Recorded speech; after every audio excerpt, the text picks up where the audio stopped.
Alright, we're working on this 2014 Dodge Charger here. We're going to be replacing the transmission in this. Basically, it's once it gets warmed up, you can't even move. It won't even pull its own weight up onto the ramps. This one has the 8-speed transmission. However, if you have the 5-speed, it's going to be pretty much the same process. And the way that I'm going to be doing this is actually taking the engine and the transmission out together. So if you need a video on replacing your engine, we're gonna pretty much cover everything. Okay, so because I couldn't drive it on here, I want to show you where the lift points. I put it on the front ramps first, and what I've done is just got a holder right here and lifted it. And also what you're going to want to do when you go to lifting the back, I'll show you that lift point, but you're going to need somebody to hold the brake in there, because, and what I forgot to mention, this one is not all-wheel drive, it's only rear-wheel drive. So basically there's nothing to hold in the front. I've got it chalked and I had somebody holding the brakes while I lifted it back here. Now I come back here and just got a hold of the differential here and just lifted it right in the middle, and then placed my ramps right here, so it's not going to be able to roll back. Faced them this way, so once it's set down, it's going to be in place. So that's the very first thing, getting it up here, because we're going to be having to get underneath and work from up top. Okay, and because this is rear-wheel drive, it's not all-wheel drive. Now if you have the all-wheel drive, you're going to have to remove your front wheels and disconnect, probably do some more work up here possibly, and disconnect those CVs, and so that will be a little bit different, but you know, pretty much is going to be the same, other than, you know, popping those CV axles out or whatever if it gets in the way. So I really can't speak to that. If you have all-wheel drive, I don't know exactly what you're going to need to do, if you're going to need to remove those or not, but just know if you do have the all-wheel drive that you're probably going to have to deal with these front CV axles as well. So this is just rear-wheel drive. Very first thing we're going to focus on is removing what we need to get this front bumper off here, and I hope that I can leave the tires on and get to all this stuff here. Alright, we're just going to start over here in these fender wells, popping these little clips out that are going into the bumper. I usually like to put these in a little bag or a container and put it on the side that it came off of. It's real easy to get all these mixed up.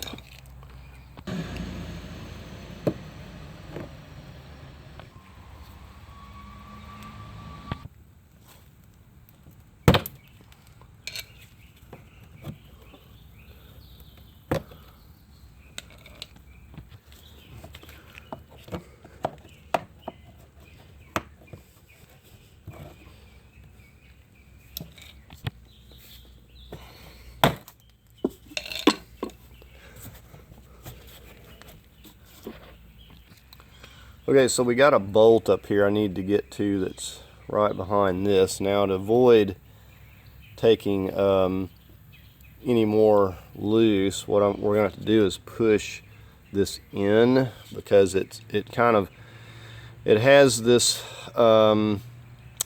bracket behind this that kind of locks into this piece. It pushes together, so you either have to kind of pull this out and push this in order to get this to kind of release. Let me see if I can get it to cooperate. So you see that right there is going in behind that clip.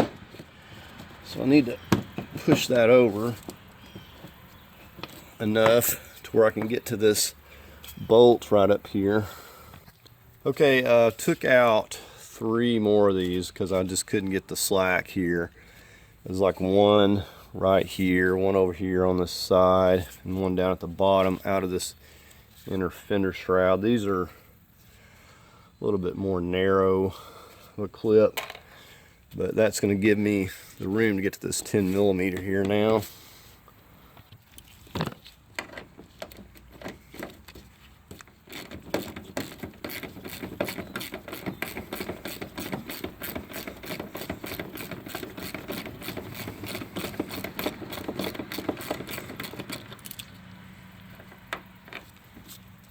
Alright, so this should start coming unclipped.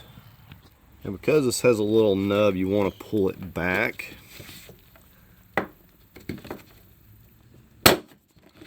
And over it like that. You can see that nub right there. If you just try to pull that back, you're going to break your bumper.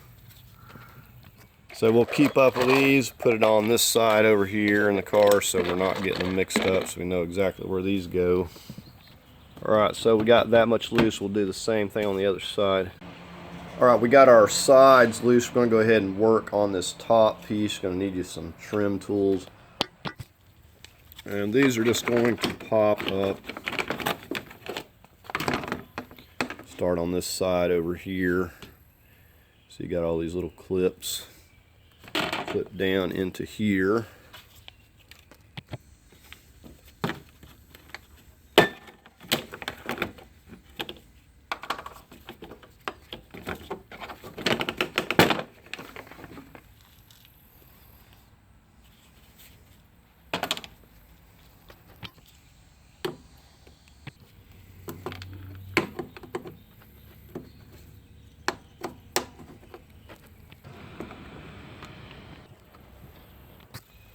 And you're going to want to be meticulous and make sure you're keeping up with all of your little pieces as to where they go. We're going to go down underneath here. I want to show you some screws, bolts we got here. Now on this one they've been ripped off here, but I'm going to show you anyway. Okay, now on this portion right here, these 10 millimeters have been ripped loose from this part.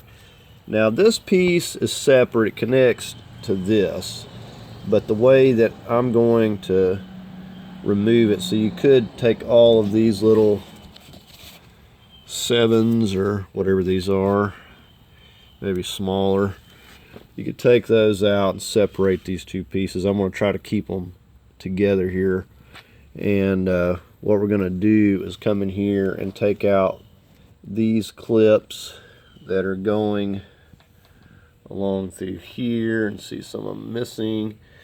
That's what we're going to do. Like I said, these are ripped loose, so there's no need messing with those. So these have most likely been replaced with, you know, an aftermarket clip. Alright, so we should have this loose, just to show you how this is all loose here now. Excited to get this piece off because there's something leaking up here. I'm just curious as to what's going on. Now go ahead and put yourself some cardboard, something down here. So last thing you want to do is do any damage to your bumper. Very expensive, and very expensive to fix. Just kind of lift up a little bit here.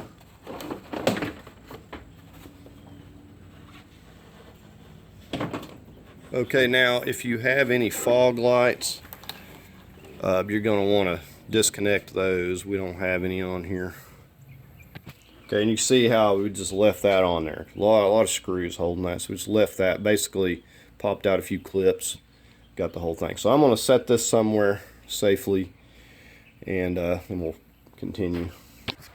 Okay, now I was taking a quick look at this brace. It looks like it's probably tack welded and bolted. So I'm going to come back to this, kind of work around it for now, but I definitely want this out of my way. So I'm going to think on how I want to go about it. I may just cut it or drill the tack weld out. So we'll see. So those little clips for that bumper, put those back so I'm not mixing them up. We'll get this plastic piece out. We got lots of stuff clipped to it, wires. And this is our little ambient air sensor, which is clipped to the front.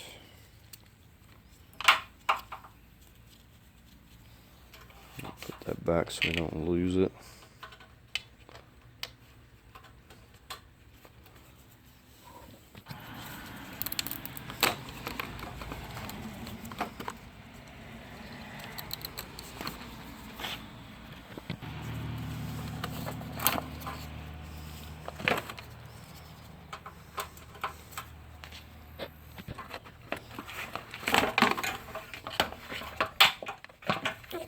There's our passenger one.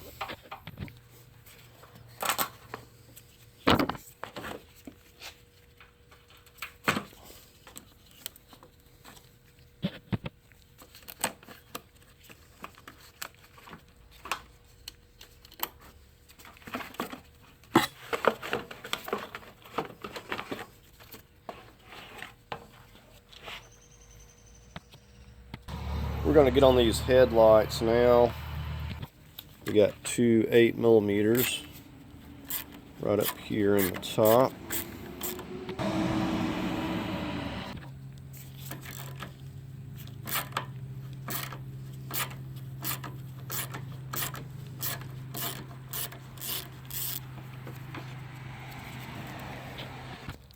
We got a couple on the bottom here.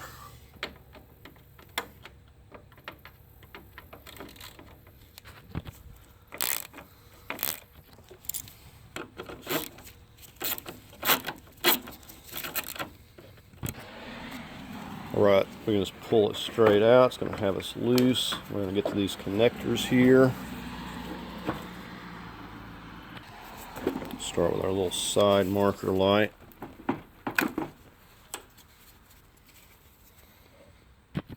One of our headlights, we got to pull this lock. It may be difficult to get that back.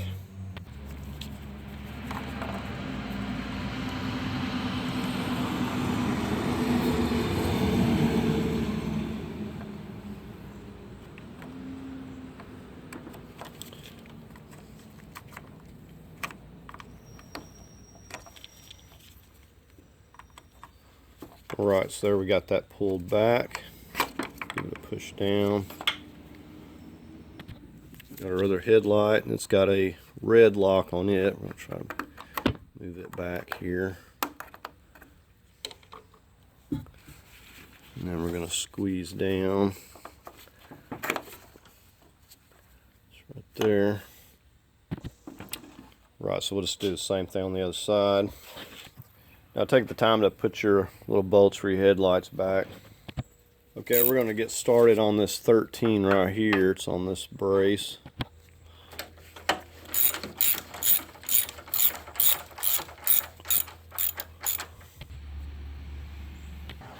Alright, we're coming up under the fender here. We got a couple of 13s right here.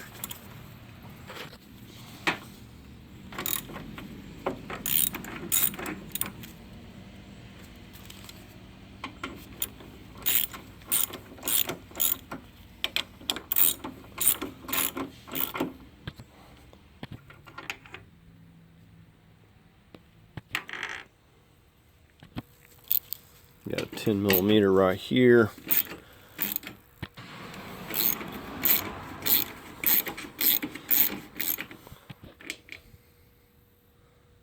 See how this has got a nub, so it's going to kind of slip over that. Okay, back up at the top, got a 10mm right here.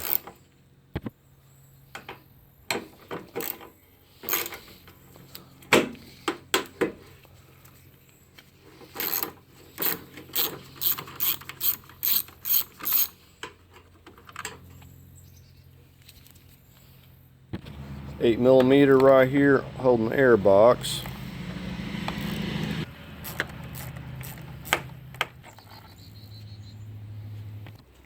Got a 10mm bracket top of the radiator here. We're going to get that.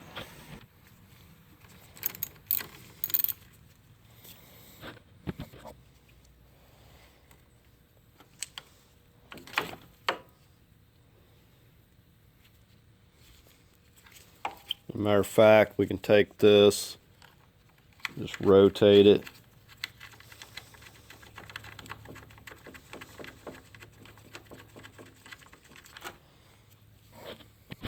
Just working from one side to the other. Now we got a lot of stuff connected here, and we need to get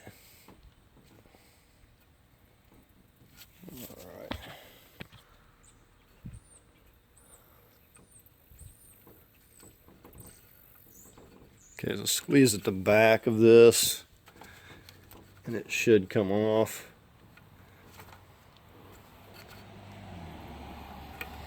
Not right there.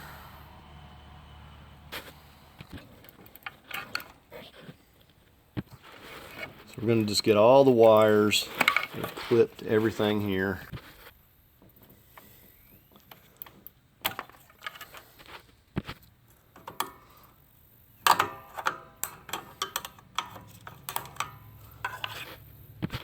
So just working from one side to the other.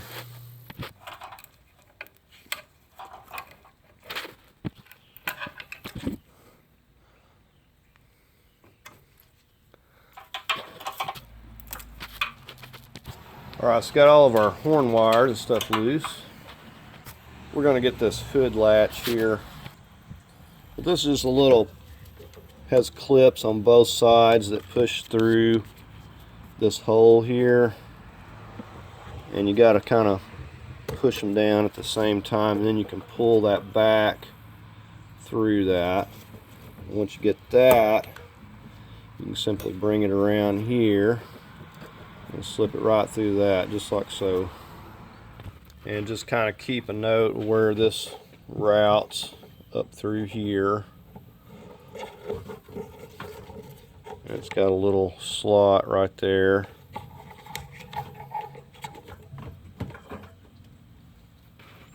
So that's its little spot right there. And it also runs through over here, this area.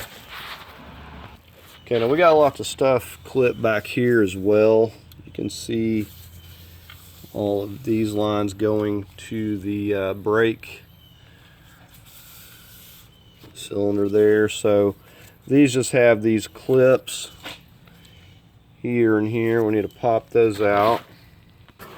So you'll just get a hold of that.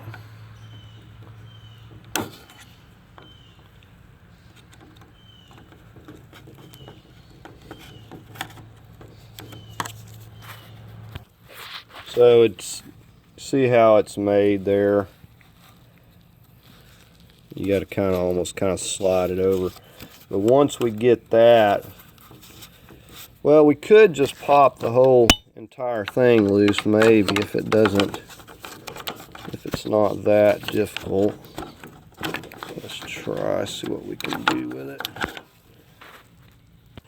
Okay, so we'll just pop the lines out of there. I was worried that clip, it's like really in there, and I was worried that it may break or it may not want to hold again. So I'm just going to kind of take them out individually. Just done the same thing down here. And these are brake lines are going to be a workaround that I actually didn't plan on, but it'll be fine. I've already got a pretty good idea how I'm going to do this. Okay, so I took loose the same stuff that you see me take loose on this side over here on this side, and now we're just kind of tilting the top of this back. So got the brackets off the radiator, everything's off, wires, the brake lines, just tilted it back, and we're going to pull it out through here. So you see we got it loose. Make sure that we don't have any. Oh, got a wire clip here. Okay, I had one of these clips right here that bites in the back, and I'd also missed this thing for the airbag sensor, and you just push down right there and that will come off. See, it's got a 10mm bolt. We got one on this other side over here too. So we come over to this other side, and we got one right here as well. So we got to reach in there and push that down, or use your little pick tool and disconnect that.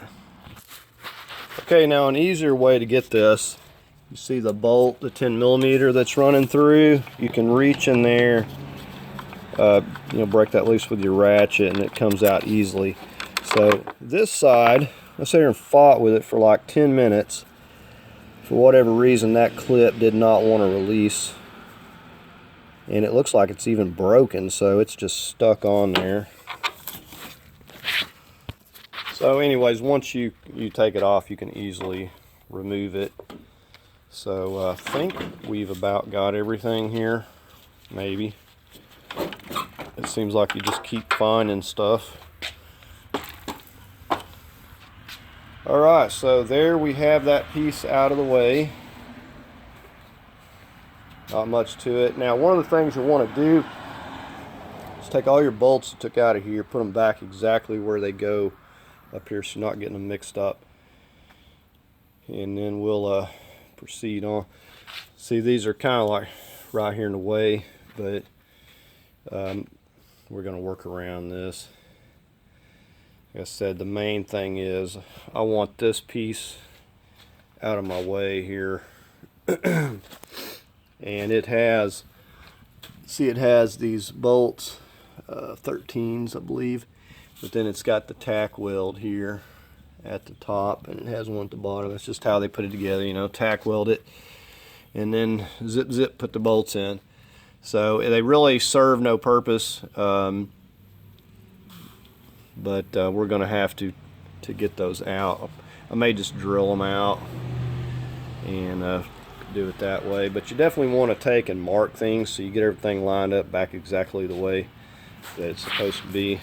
Okay, I wanted to show you, once we got all this stuff out of the way, actually get in here and see what exactly was going on.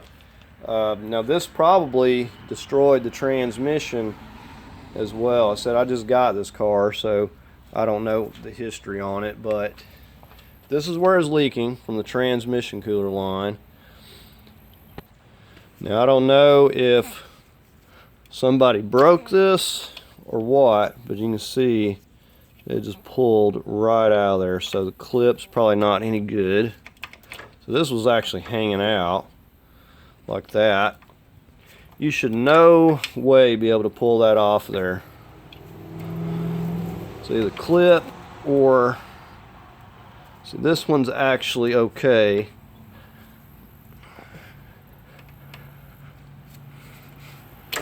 But that's just pulling right off. So I don't know if somebody had damaged this prying it off, or if this is a problem with these cars. I mean, it's definitely been gouged up on the top here and this side, so this line here is no good. That clip there may not be any good either. Now this transmission cooler has two purposes. So this serves as your transmission cooler and your AC Freon, and that line is down at the bottom. So don't know that the cooler is bad. It definitely is going to have to be flushed out, and we're going to need some new lines here and clips, but it doesn't mean that it's bad. As long as there's no damage to the cooler itself here, because the AC and all that's tied into it, and if you want to change this out, you got to take and have your Freon evacuated and put you a new one on. So we're gonna see how it's gonna go, and if I have to change that, I'll have to do that. There's your upper Freon line, and you can see that one going to the lower down there, but this is where it was leaking at up here, and I couldn't see nothing with the bumper and everything on. But this is probably my guess what destroyed the transmission. Okay, I'm getting ready to start draining the coolant here. Now if you hadn't already, you want to go ahead and disconnect the battery, and I probably should have done that already. We're going to go ahead and do that.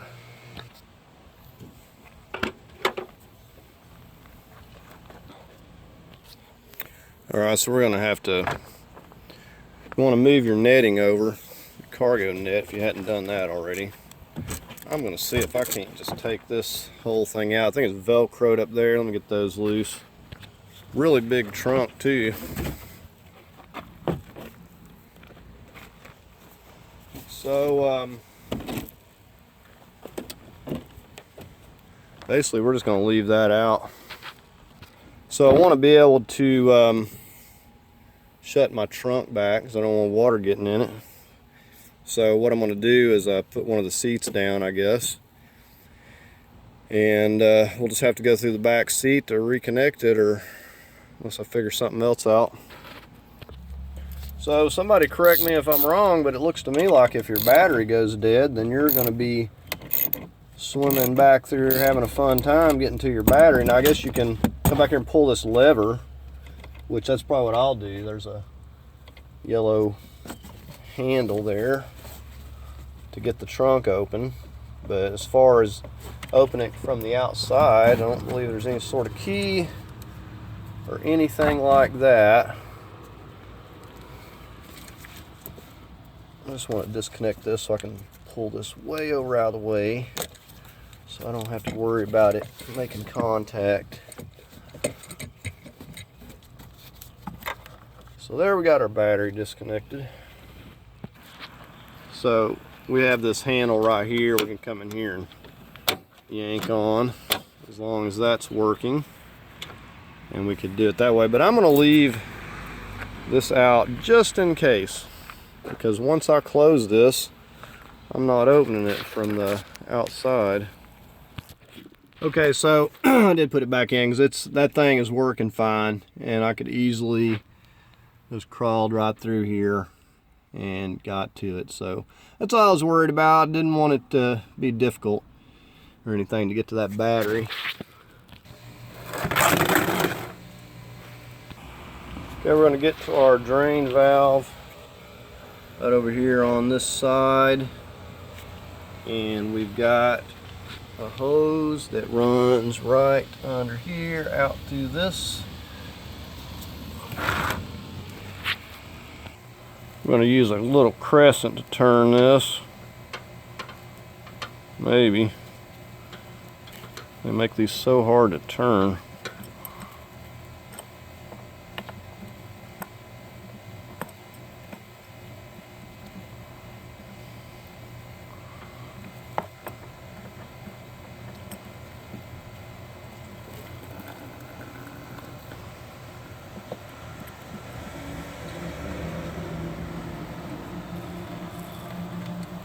Right, so let's open the cap up here.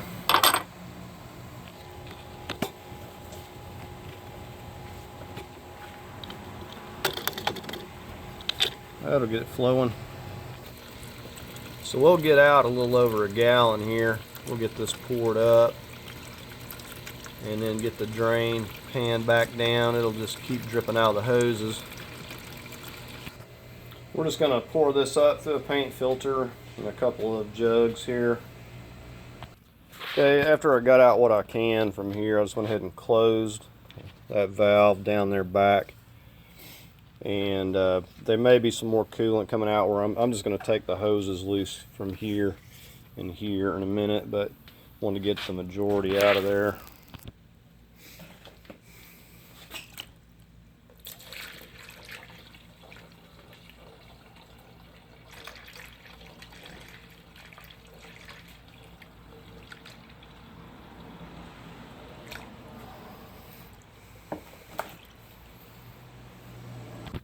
Russ, we saved a pretty good bit of it there.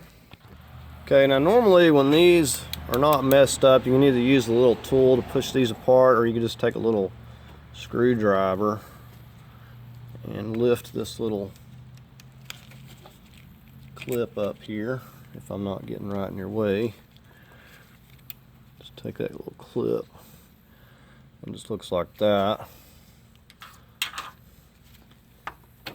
And then that'll pop out like so.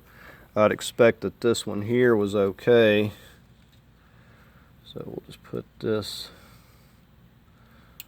back in place here.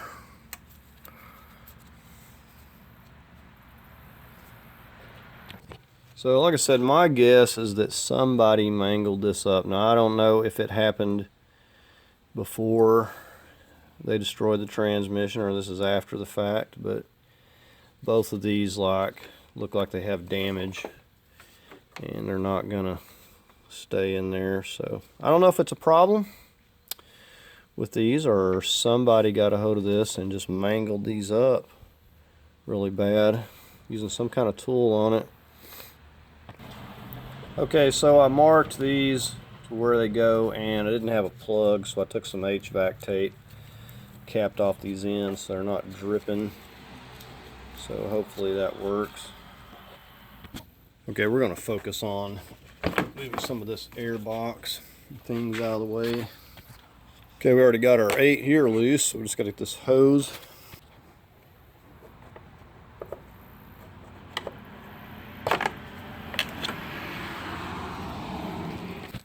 Get our intake air sensor here at the throttle housing.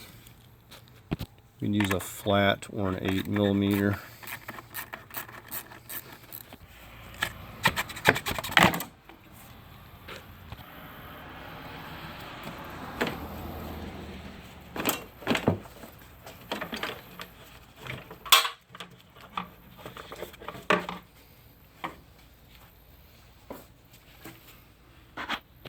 Okay, we got our pan down below. We're going to get on this clamp, get the upper hose.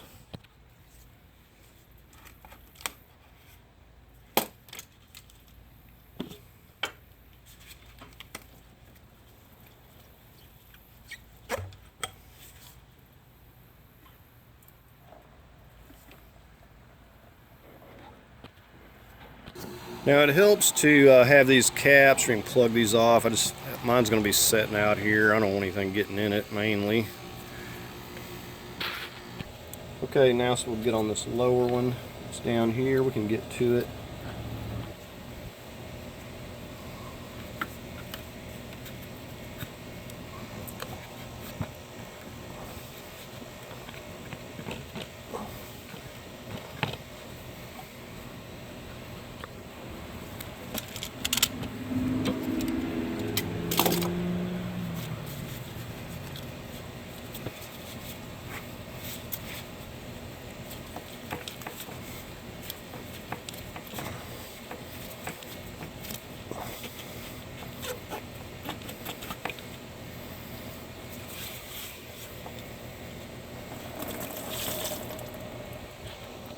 And we got a little more coolant in there as expected.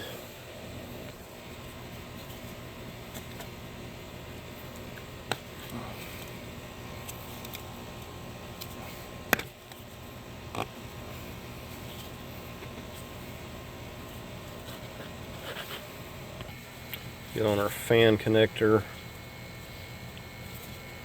These usually like to stick pretty good.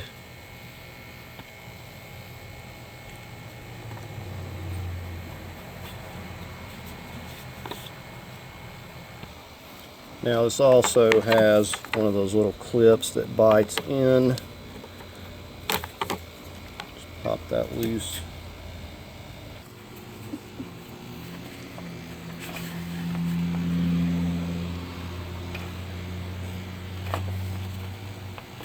Okay.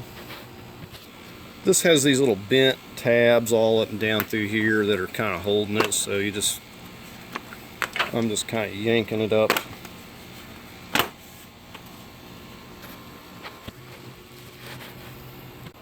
Okay, so we're going to separate the radiator from the condenser slash transmission cooler. We're going to start with this 8mm right here.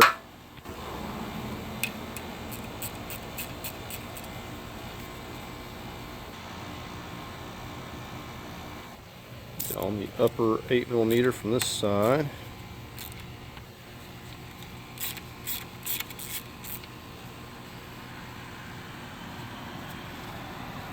We've got a lower 8mm.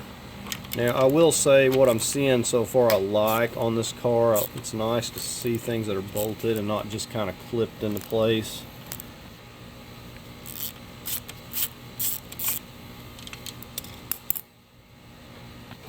Okay, so we got the last one from the driver's side here.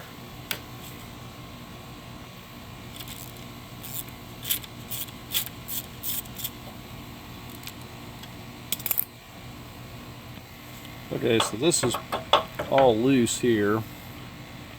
Now what I usually do is cover this with cardboard or something to protect it while I'm doing all this work, 'cause it's going to just be kind of flopping around, laying around here. I don't want it getting damaged and the fins getting messed up.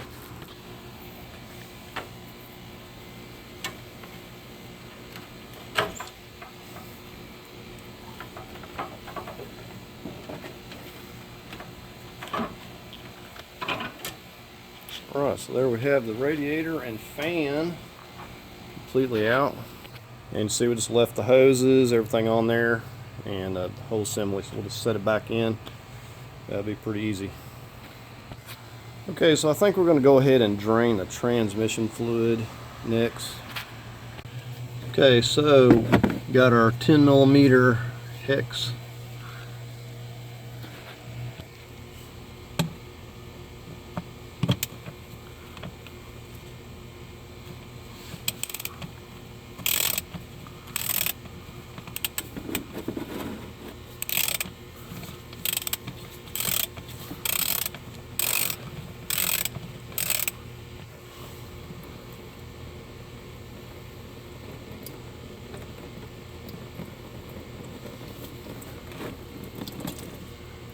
Looks surprisingly clean.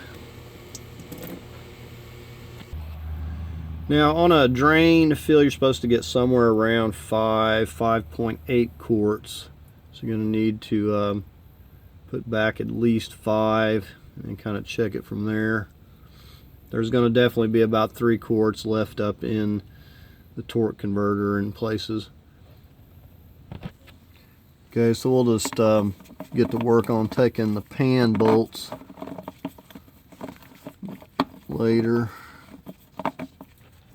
Alright, the next thing I'm going to do is get this serpentine belt off here. I need to get this AC compressor loose.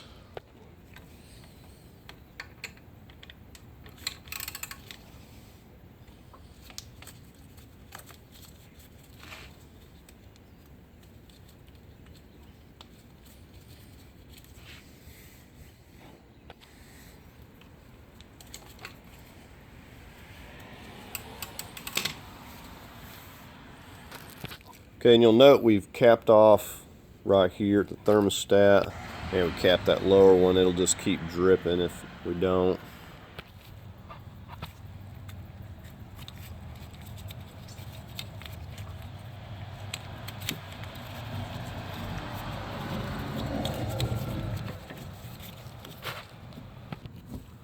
Okay, now here's the one connector down underneath. You may need to get a little pick tool here. This one's a little bit more difficult to get to.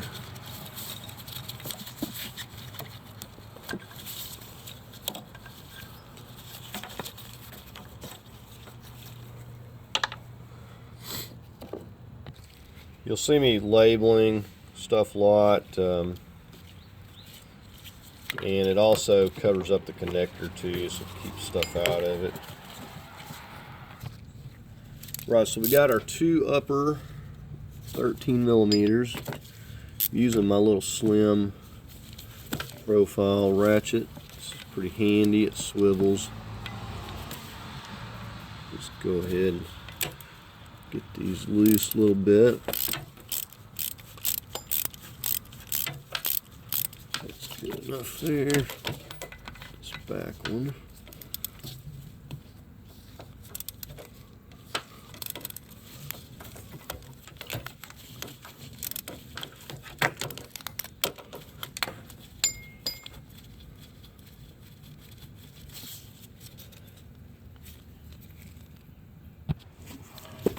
Okay, so we're on to the lower ones here. Now what I'm going to do is break this loose.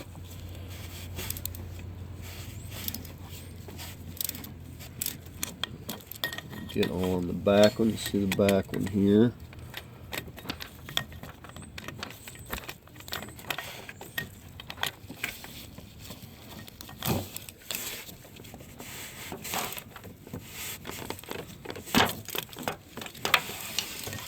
Okay.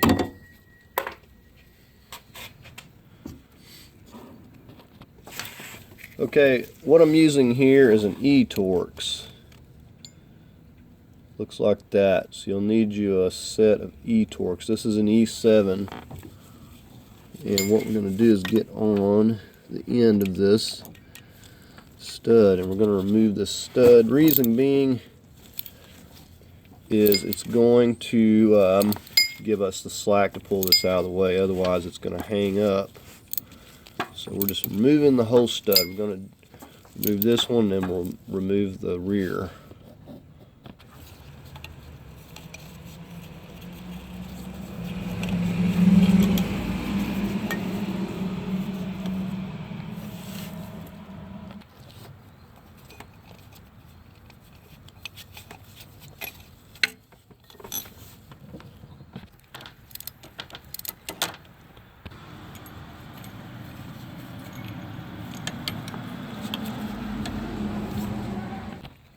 Okay, now I have a lot of other stuff to do, to say the least, so instead of just leaving this dangling for now, we're going to leave this front bolt here. It's loose. I'm just going to come back and take it out later, and we'll kind of like strap this thing up.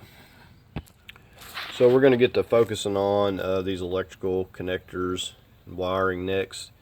In order to get access to a lot of this stuff, this cowl up here is going to have to come out of the way, so we're just going to get started up here on these wipers. You want to put a mark if you don't have one on your windshield, so you put them back in the same spot. Okay, so I'm going to put a mark.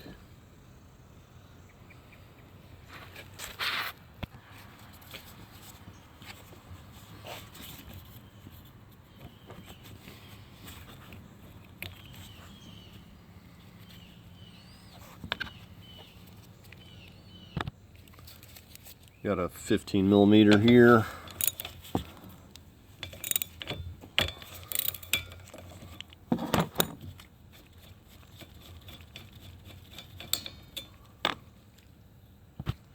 Sometimes you can just bend these and they'll come right off. Sometimes they won't. These here come off real easy.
They got this right up here attached, and more than likely this is all dry rotted. It's probably going to use a plastic tool, but you see how those kind of broke, so probably glue that back or something. There's just really no way of getting it unless you can get in under the fender there.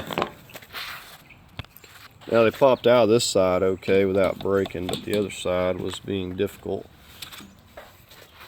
So we should be able to just kind of bend this in a little bit, pull that piece, if we can get it unhung from the hood.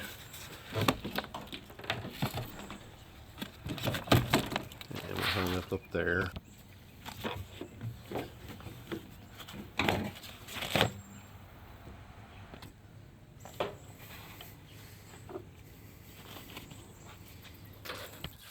Okay, next thing I'm going to take out is this brace, 2 13s.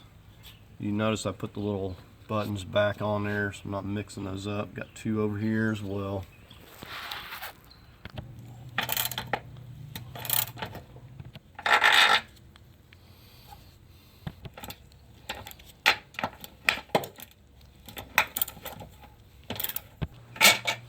Alright, we'll just get the 2 on the other side.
Okay, and you can see that really clears up a lot of room as far as getting to everything back here. We can get to the heater hoses, get to all these different connectors that we need to get to. We're just going to start right here.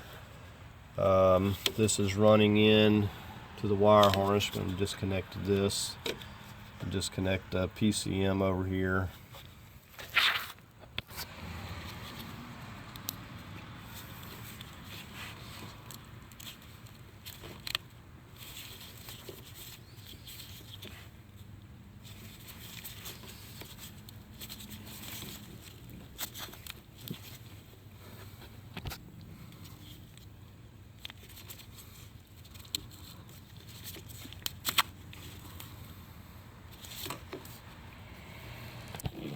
A rule of thumb, don't have any bolts sitting around that you ain't got labeled and you know where they go.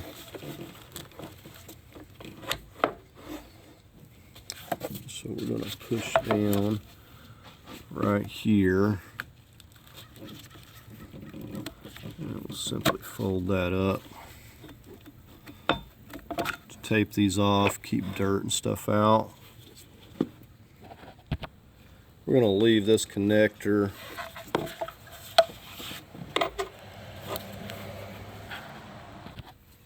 okay. We got a 10mm right here holding these two grounds. One's going to the loom and one's going down to the engine block there. Just gonna go ahead and get this.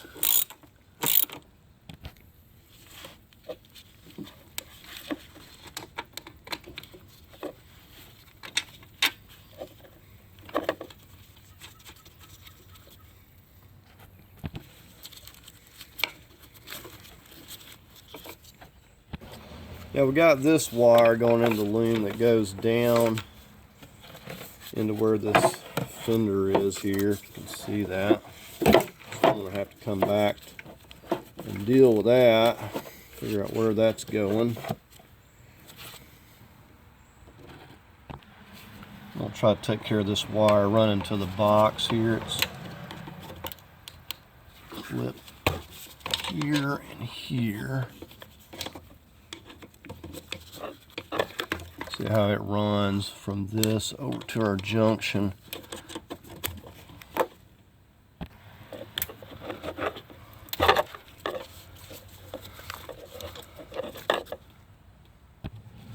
Now I may be wishing I just disconnected this harness from the engine, but I wanted to try it this way and see how it went. So we've got, looks like a 13 here.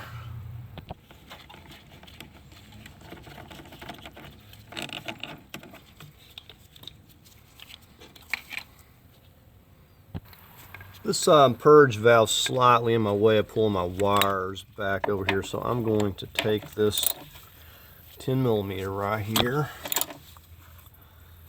and just take this loose so I can move it over.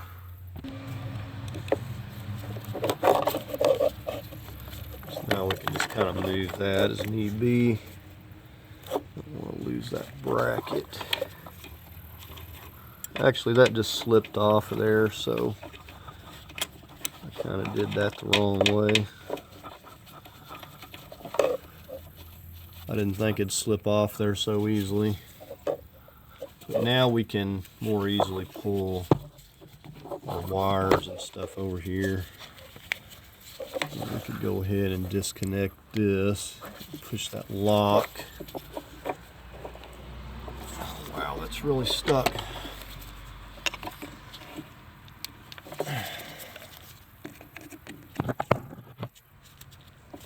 Okay. Usually you can just simply push those things back. That thing was stuck like I've never seen. And it's really dusty.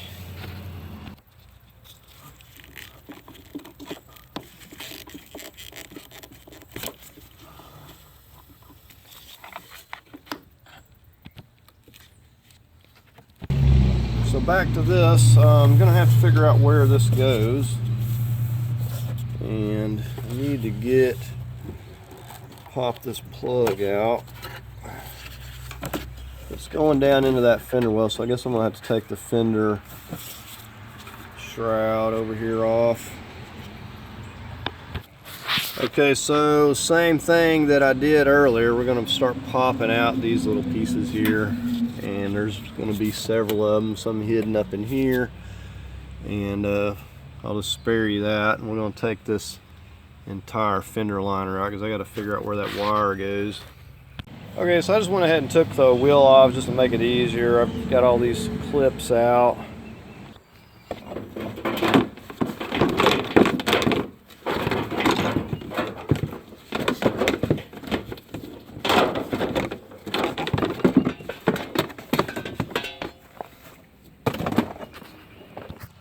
Now I got a jack and a jack stand under here. Now we may have to take these wheels off anyways, but I'm just left them for now. So nothing big here. We just got this power wire.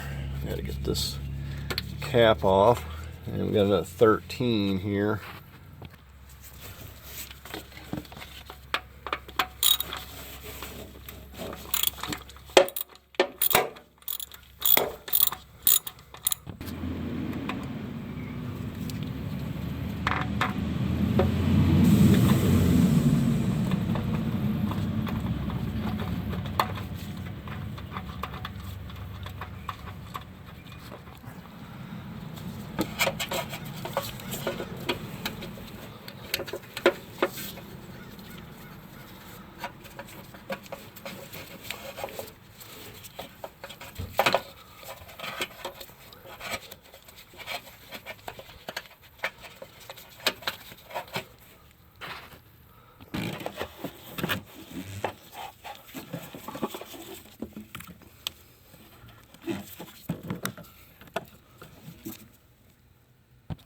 Well, I just placed a jack stand up here for now.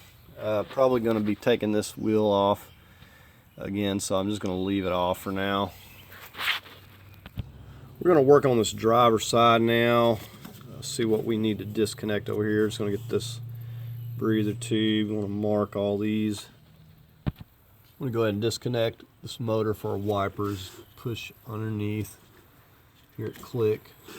Pop that off. This vacuum, you want to start twisting it.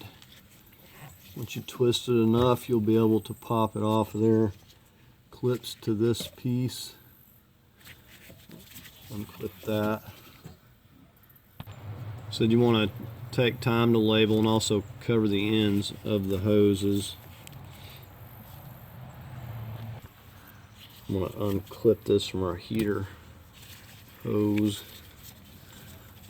Kind of tuck it back up here out of the way.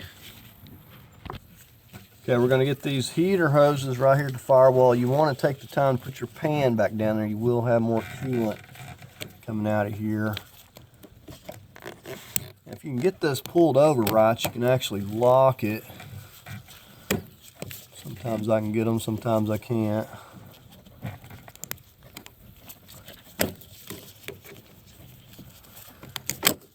But you want to label these as to which one goes where.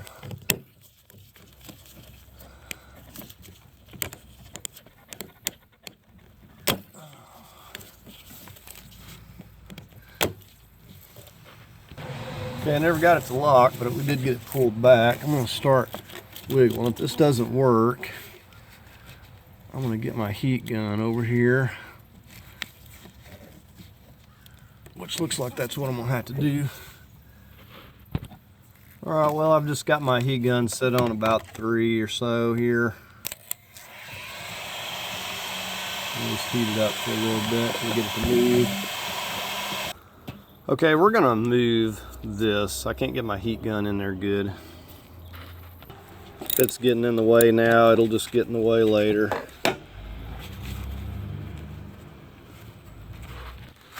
Okay, there's that one loose.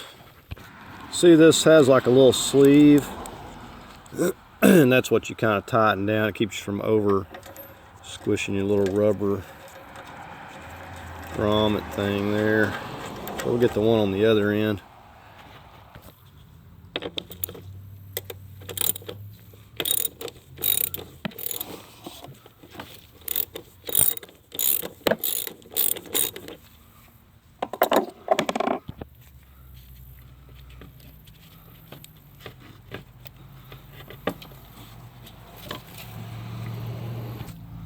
Alright, so that one's staying on there. We're just going to lift this whole unit out of here.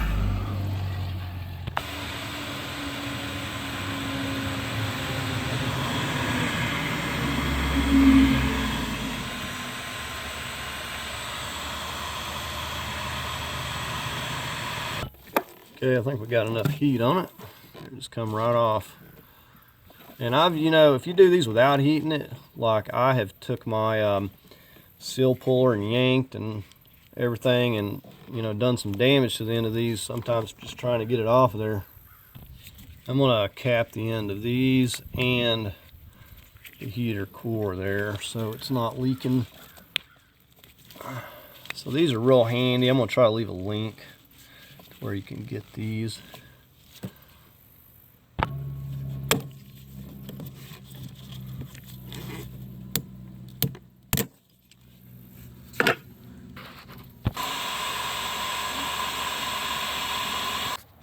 Okay, and I've got this pretty hot. If I heated it enough, you'll hear a snapping noise, that glue breaking loose here. You see it should come right off. Let me position my pan a little better. Don't know if coolant's going to come out, but I always just assume that it is. Alright, so nothing coming out of there.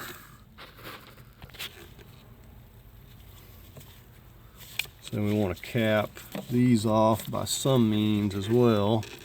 I want to find something that's going to fit on here. So that one looks like it'll fit.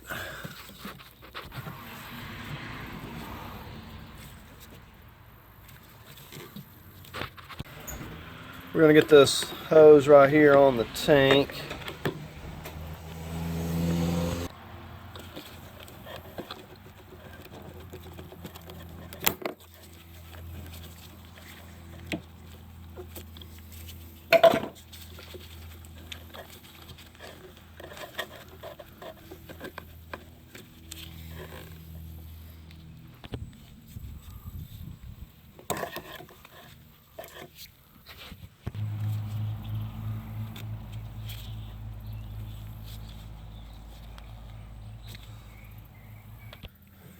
I'm just going to go ahead and take this tank out of the way. I've just got a couple of 10 millimeters.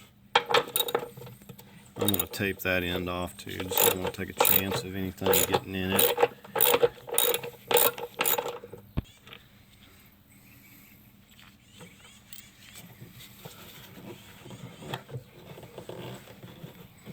Oh, we got another hose.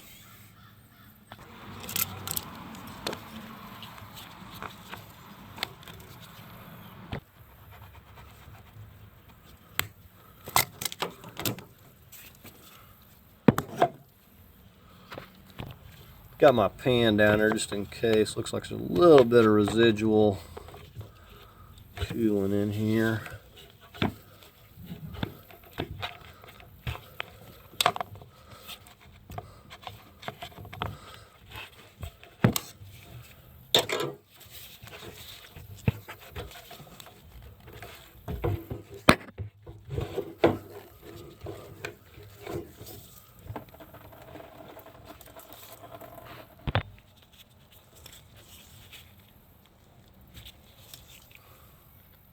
Alright, we're getting ready to remove the exhaust manifolds here on each side. We've got some 10 millimeters. Now, because of the way this exhaust is put together, what we're going to need to do is take it loose, and we're going to be dropping the whole thing down and kind of sliding it back out of the way. But before we can do that, we got a coolant pipe here that goes to the heater core. And you see it connects right back here behind the engine right here. So we're going to need to take that loose. I'll quit knocking stuff down here. We've also got a 13 millimeter nut right here on this brace. I'll show you that in a minute. But we're just going to start right up here. Now it's also bolted to the AC compressor, but we already got that bolt out, that studded bolt that's right there on that bracket, so that's already out, so we don't have to worry about that. So we're going to take it loose here and we'll get to the other ones.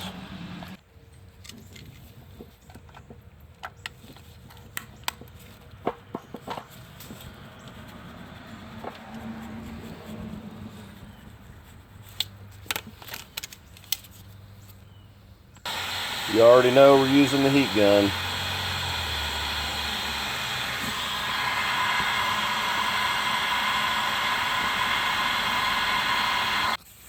Alright, we got it heated for a few minutes.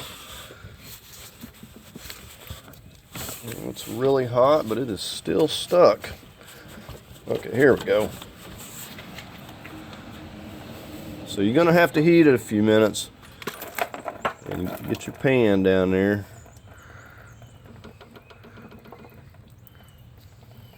You're always gonna have a little bit of residual coolant, so we'll cap those off again. I've used so many sizes, I'm starting to run out of caps here. Okay, we're going to get that 13mm nut right here on this bracket. It's right there. Just going in here with this little 3/8 ratchet.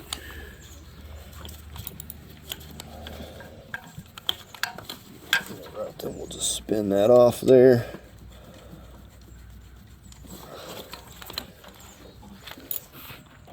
So you have to get into the habit of putting things back exactly where they go. If you don't, you're going to get a lot of things mixed up. So we're going to, when we pull this out of the way, we'll put this back on here for now.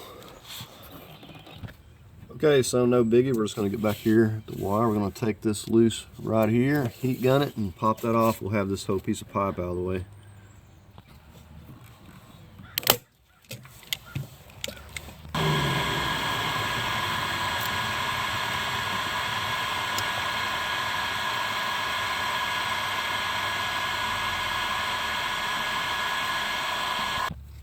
So always have your pan at the ready, because never assume there won't be any residual coolant in here. Alright, may have to heat that one a little more.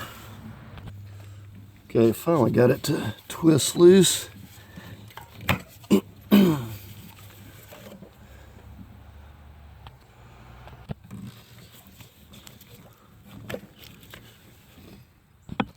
Okay, in order to get this coolant pipe out, we're going to have to get this compressor loose here, and hopefully we'll be able to pull it up here and get some slack, because as is, it's a little bit too difficult to slip out of here.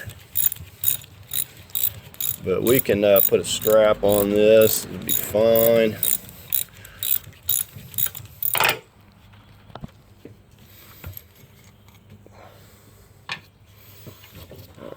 Let's see what we can do with this now. Okay, we just put a strap on it, just kind of pulled it up here a little bit. And this is flex hose. And I could also lift this up if need be. But we got it pulled up here. And now we're going to go in here and just kind of rotate this thing. Twist it to where we need to get it to slip out through here. Okay, so we got the Y rotated up like so, and then I'm just kind of slipping it down here. I'm gonna have to get past this right here, which may have to come down a little bit lower, but that's, you kind of get the idea what we got going on here. Gotta tell you, I would not want to have to replace this thing with the car put together. That'd be fun. This particular pipe gets in the way a lot, so I'm glad to have it out of the way here. Okay, I've got my 10mm. We're going to start over here on the driver's side. If you don't have one of these slim swivel low profile ratchets, these are really handy. I'll leave a link, but these come in really handy in a lot of tight places. I'm just going to start with the lower one here.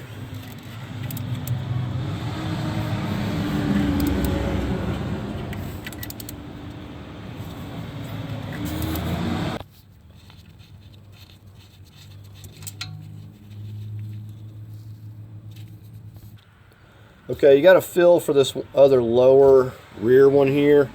Not going to be able to show you this one, but that's the one I'm taking loose. Like I said, this swivel works really good in places like this. So let's go ahead and get this one out. These are coming out really easy, by the way, once they're broken loose. And you'll find you have to play around with various sizes, extensions, etc. sometime to get the length that you need.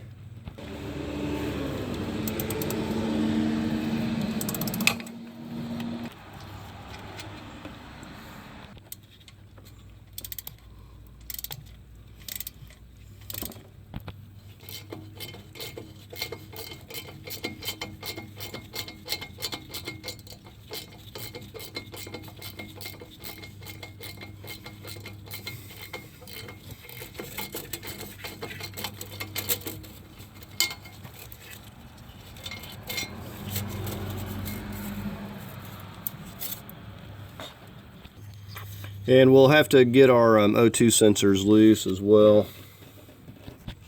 Okay, right here's our upstream O2 sensor. The connector for it. So squeeze right there. And don't expect it to come loose easily. Okay, so what I had to do is reach around and hold this part while pushing there and yanking down. It's just stuck on there a little bit. Sometimes you can put a little shot of WD-40 to help you out, but this is zip tied up here to this part of the wire harness, this connector. Okay, there's our downstream. If it'll focus in, we're going to have to climb underneath and get that one. So we're going to go down, and that is actually on the transmission there. So let's go ahead and get it. Take the time to label these just so there's no confusion. Okay, so we're at our downstream. We'll go ahead and disconnect it here. And it's the same thing, just push right here, but they get stuck from all the dirt and grime. And it makes it difficult to remove sometimes. And so I like to tape them up, label them, and plus it keeps junk out of the connector. Okay, so we'll get on the other side. It's pretty much the same thing. Okay, so we're just getting the passenger side. Okay, now both of these connectors we can get from up here. See, that is the upper, and then I'll show you the lower one there. It's right down there. So our upstream connector.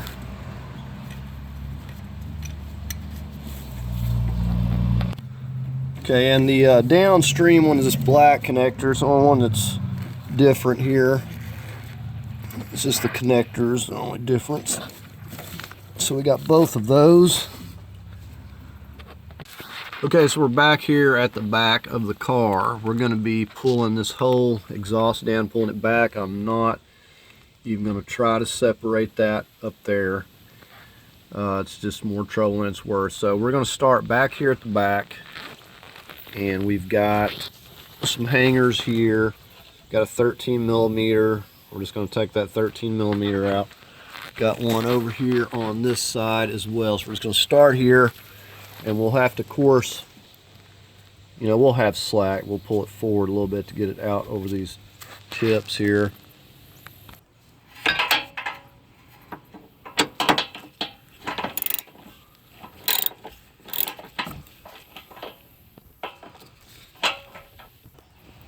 Okay, now this is not going to go anywhere by no means. We got several other hangers and brackets, etc.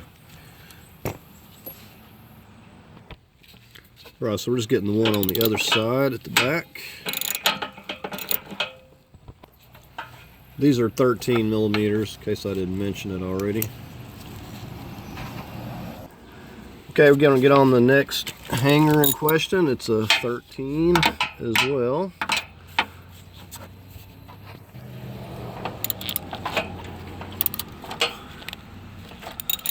Said you're welcome to pop it off here if you'd like, but it's easier just to take this 13 millimeter out.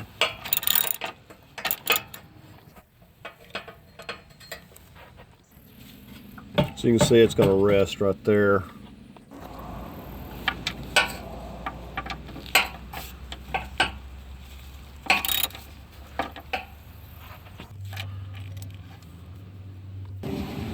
Okay, we're up here in the middle now, right here at the rear differential, and you'll notice that this hanger here is going to be a welded on tab. So what we're going to have to do, so you want to get yourself some of this and spray this end down real good. You will never get this off here without this stuff. You spray a little bit of that on there, and we're just going to push it. It's still going to take a little bit of doing, but it will relent. Okay, here's a view from this other side, and you can see you can either pop it off of the upper one or the lower one there, but you got to get this here and here so you're able to push it off. You take you a pry bar, sometimes it helps. We'll see what we can do.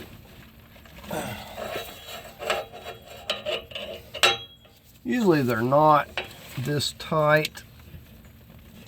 This one's actually pretty snug. Okay, I found an easier method, which was taking the pry bar and prying back against the pipe here just slightly, and that's enabling me to push it through there. So it's pretty much all the way through now. I'm going to get a hand on it. Okay, there we got it. Now you can see it's not going anywhere. We still got more braces, and it's hitting on the tips down here. Okay, I got a mover's dolly placed in the front here. I'm going to set the exhaust down on so we're not banging it up, scratching it up. I just placed a box back here for it to fall down when I pull it forward, and we'll just drag it out through the back. But the only thing that's holding us up are these braces right here. Just going to start with this one. And you guessed it, we got some 13 millimeters here as well. These are just 13 millimeter nuts.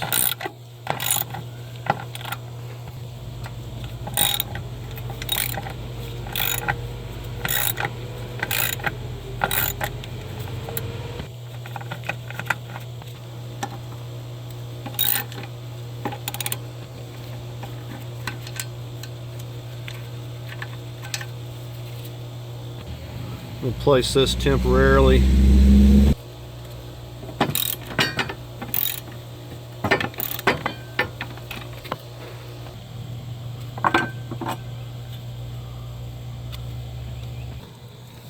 Alright, we're on to the back brace. And I do mark these as to which direction they go, which one's front, which one's back, just so there's no confusion. These are 13 millimeters as well. Leave that one slightly attached.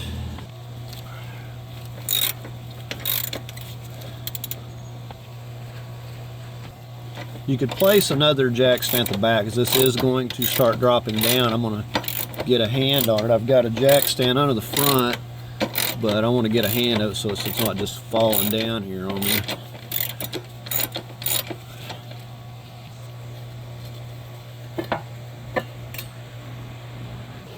Right, we just put those back on there, and I'm just kind of swiveled this brace over here. And I'm getting ready to go up to the front. I'm going to start lowering this. This is not going to be real light by no means. I'm going to carefully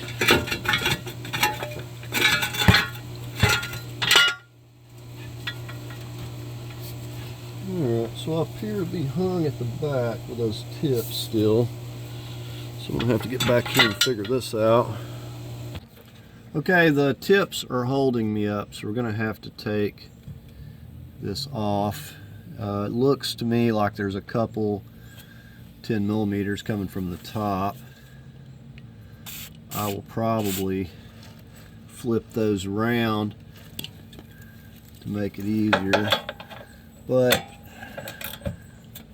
either way we can get it here. So I need to go in the right direction. So this is holding me up. I can't drop this down with the tip. I can't drop the front down because it's hung up in the engine frame area there. So I'll show you in a minute. So we're going to take this one out and this other one.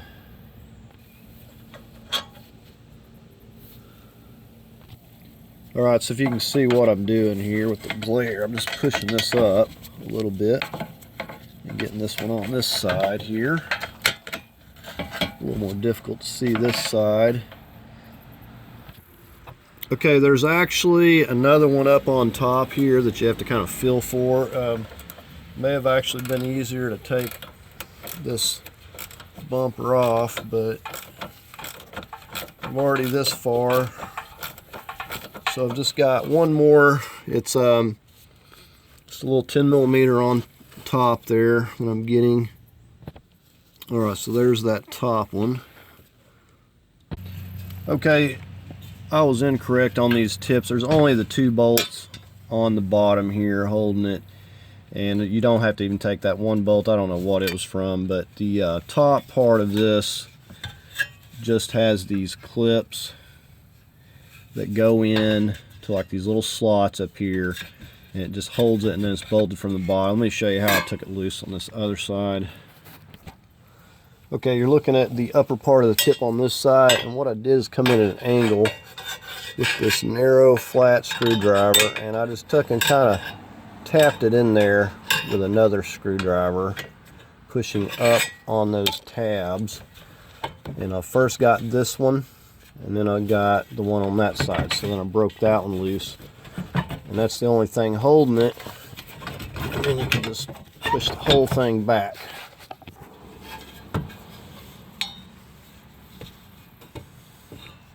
So you see those tabs, they just go up in there, a couple little slots, so you got to come under with a flat and knock that up just slightly so it'll pop back.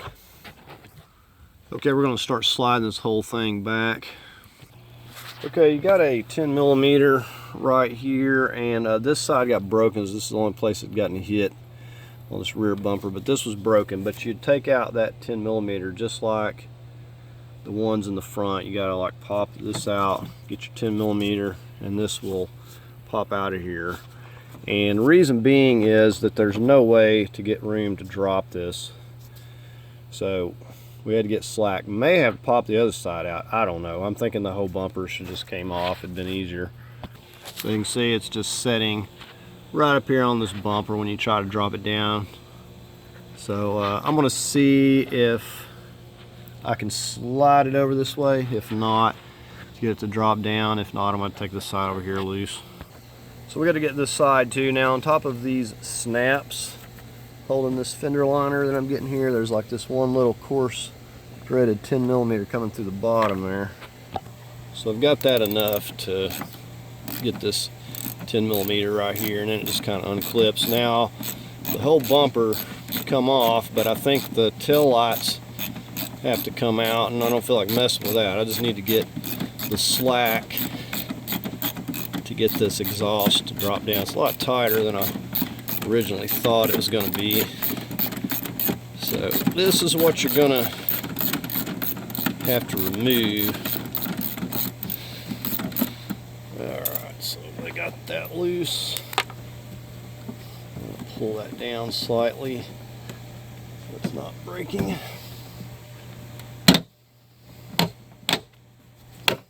Alright, so there we got the slack we need.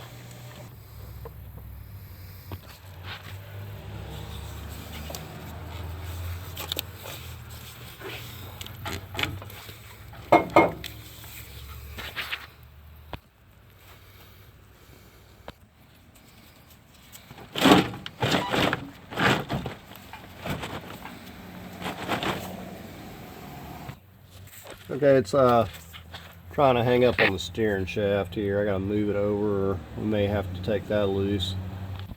Or I was just able to move it over, no problem.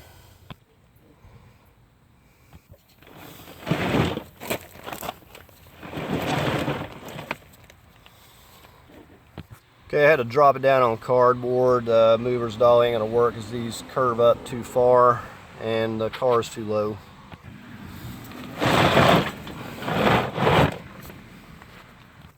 Okay, I'm hanging up under the frame here, so I'm gonna have to lift the car up a little bit here on each side. It's just not quite high enough to drag it out. Okay, here's a view of this pulled out here, and I did have to lift it up a little bit more, drag it out from under there. But no big deal, and taped up those ends so nothing's getting in there, but I'm just going to have it sitting back here. But you can see how truly massive this thing is. Now I'm not 100% sure, but I believe this has been replaced. Probably there was a coupling here somewhere that would have been more easily to disconnect, but I could be wrong. It may be just exactly like this, which if you've ever tried to take one of those loose, it is no joke.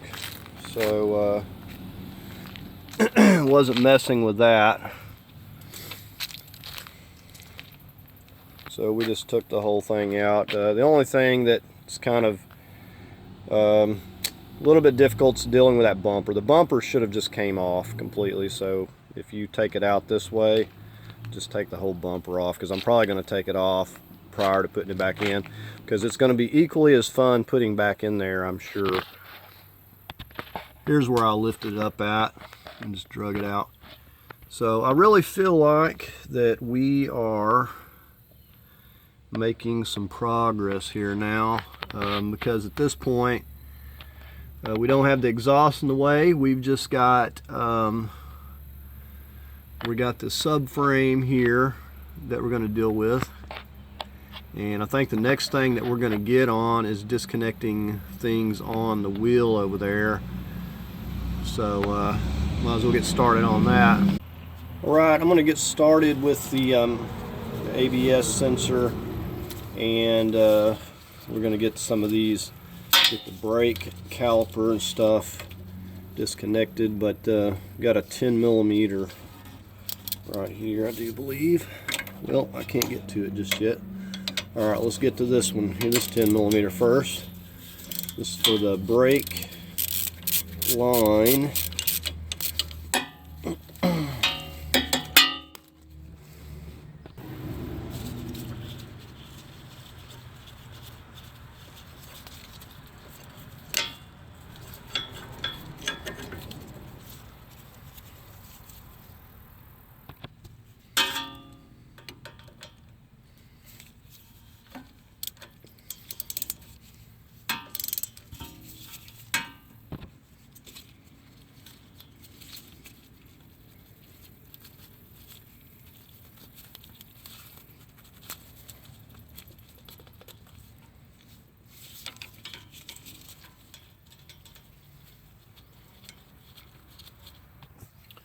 We're going to move on to the caliper here now. We got a 13mm. Oh, wow, that's really tight. Much tighter than it should be. I got my extended ratchet. Let's just hope that somebody didn't strip these out. Okay, well, it's rotating here. I'm going to have to hold that. Okay, this is a 18mm right here. Hold that.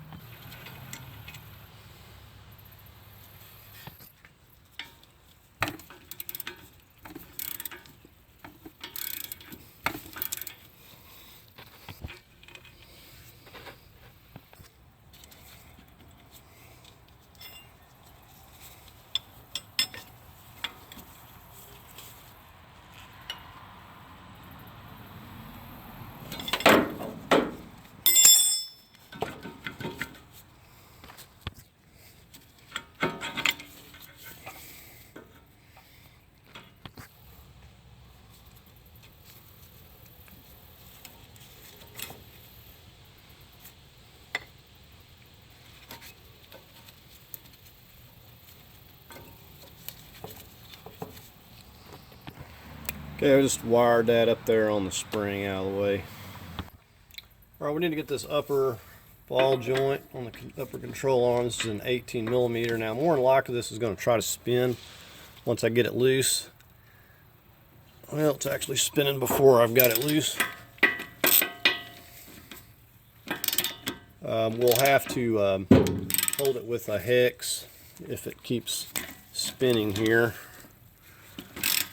And let's see what it's going to do.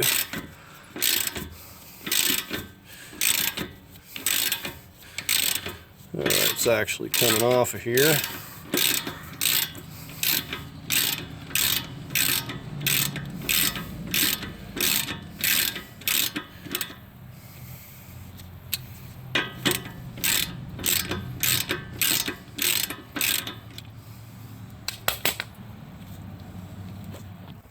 Now I don't want to be banging on my Teflon locking nut, so I've got another one that fits it. Now if you don't have another one that fits it, then just be gentle with it. We're going to put it down flush here. Now I'm going to be using an 8-pound sledge here, so definitely want to get yourself a sledgehammer that you can do something with.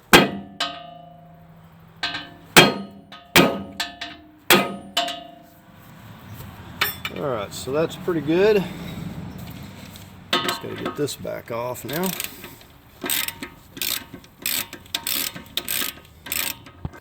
Now get a hand on this because sometimes it'll come flying down.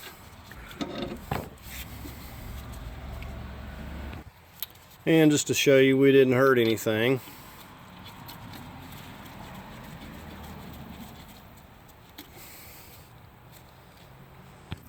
Alright, so just to give you a view of this.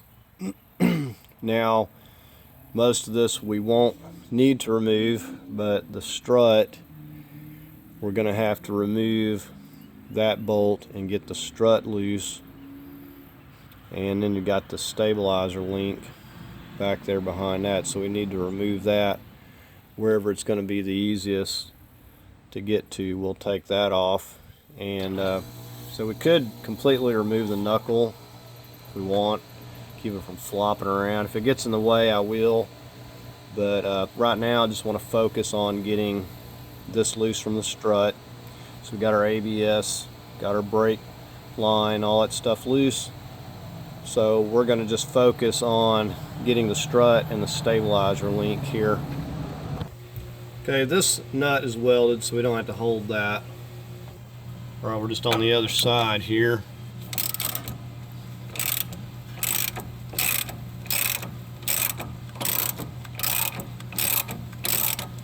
This bolt may try to hang up as the spring pushes it down. Let's see what happens.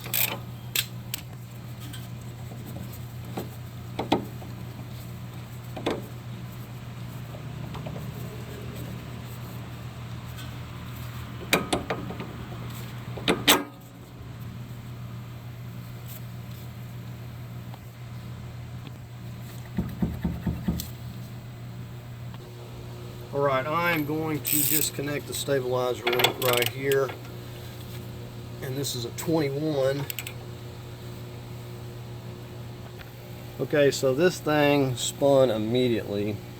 So what we're using is a 10 millimeter on this end, because it's got a hex end on it. Let's get you in here a little better. So it's got a 10 millimeter end. Now this is a 13/16. Fits just fine. I don't have a 21 and a ratchet or another wrench. So we're going to put that on there. We're going to set this to tighten.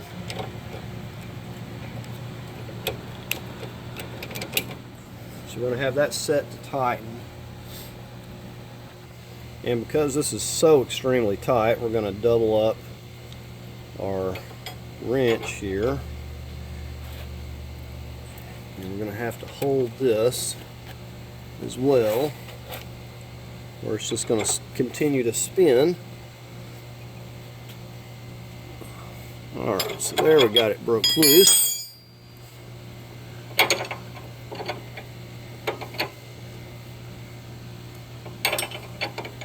So at this point, to make things easier, I could just turn this instead of sitting here moving this wrench a little bit at a time. Basically, I'm going the tightening direction on the hex part because that's loosening the nut.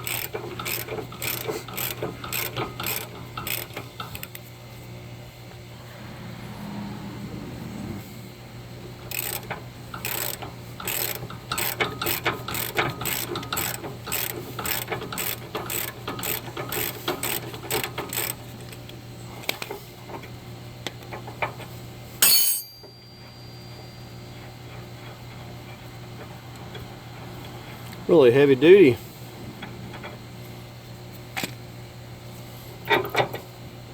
Alright. So we've got the strut loose, the stabilizer bar, and we took the upper control arm loose, and that has got everything we need on this side as far as this strut's concerned. So at this point we're just going to go over to the other side. I'm going to take the wheel off, do the exact same thing. Right, we got the knuckles loose on both sides. We're going to go ahead and take care of the steering column here. Okay, so you see where we are here. We got the transmission here, the lines going into it. See our little shift selector coming down here, and then right up here we're going to get on this part of the column for the steering. Okay, this is a 10mm bolt. I've also got a paint mark right here. You can see where I just put a white paint mark.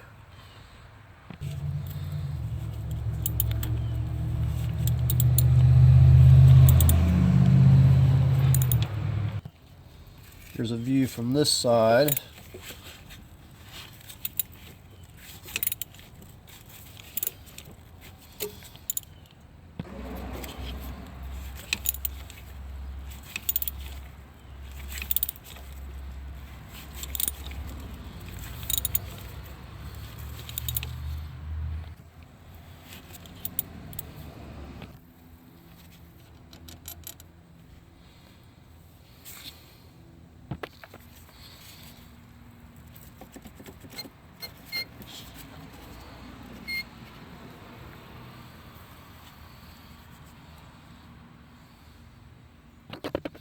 Now you don't want to let this be turning and messing up the center of your steering, so just try to keep it put. And same for this other piece. Okay, we're going to pop this loose.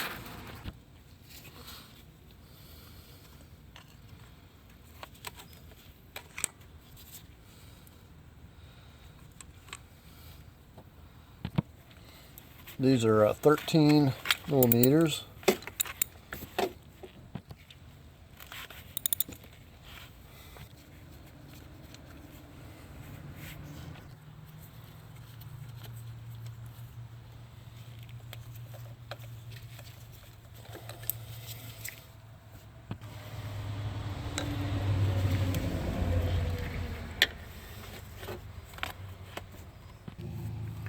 Okay, now we're back here on the tailpiece of the transmission. We've just got 3. I can get to all 3 of these easily here. 3 bolts. Now the ones right here actually holding this dampener piece onto the transmission.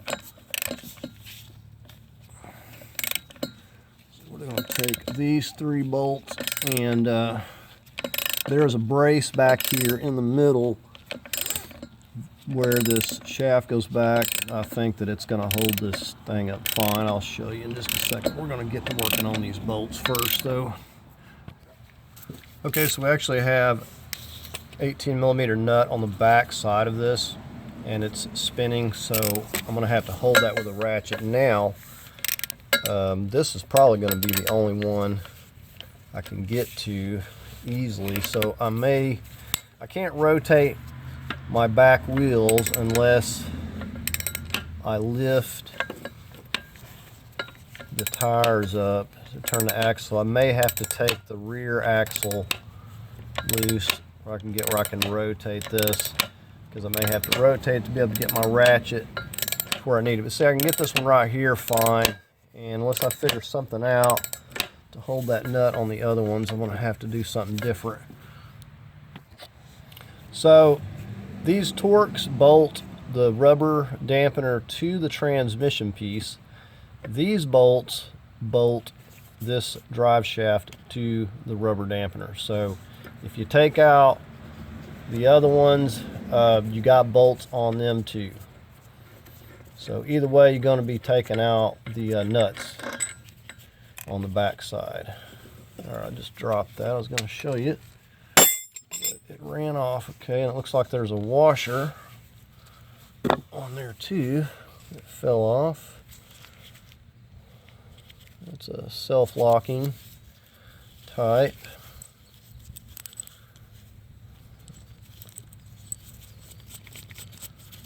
So I'm going to see if there's any way I can get to those other ones here.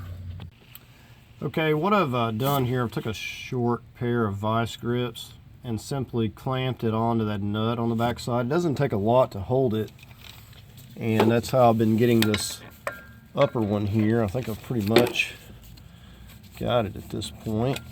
And I'm going to try the same thing with this one. Now, the obvious thing would be to take this transmission brace and all the brackets and stuff out of the way, but I really don't want to take that off at this point. I kind of want to leave it on there, so I'm making do. Okay, so that's how I'm getting this bottom one here as well, and if the vice grips pop off, we'll just put them back on. This is working. It's not great. I almost wish I had a little stubby short 18 millimeter. Whoa. All right, so I'm getting the final one here. And I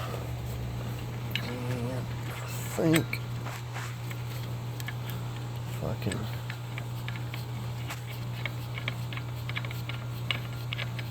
get a hand on this just in case. Okay, so yeah, it should have a washer. The other one flew up there somewhere, so maybe getting another washer. Alright, let's see if this is going to move or anything. It doesn't appear to be moving at all.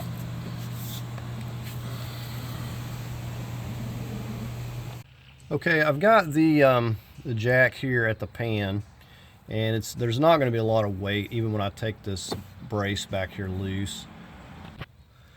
But so we're just going to support it with the jack, and we're going to take this completely off of here, and we're going to need to use a 13 millimeter.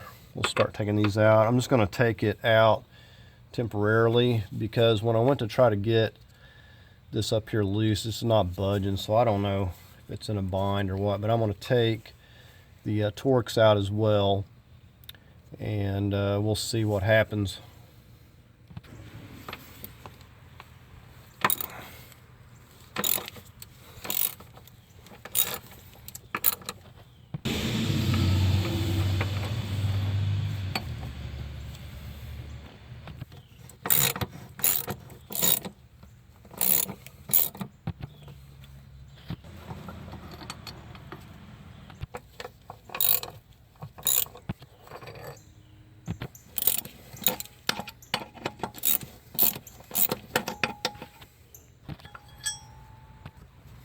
You can see with all four of those out, this thing is barely even moved any.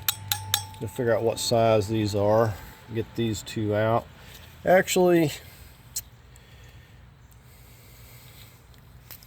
may do something different here. Okay, I believe we just have 4 of these 15s here holding this. I think I'm just going to take it off from here. I may just leave this piece off. It's really not doing a lot at this point. We're just going to take these 4 out. I got a wire that I need to move too, if you can see it over there on the right.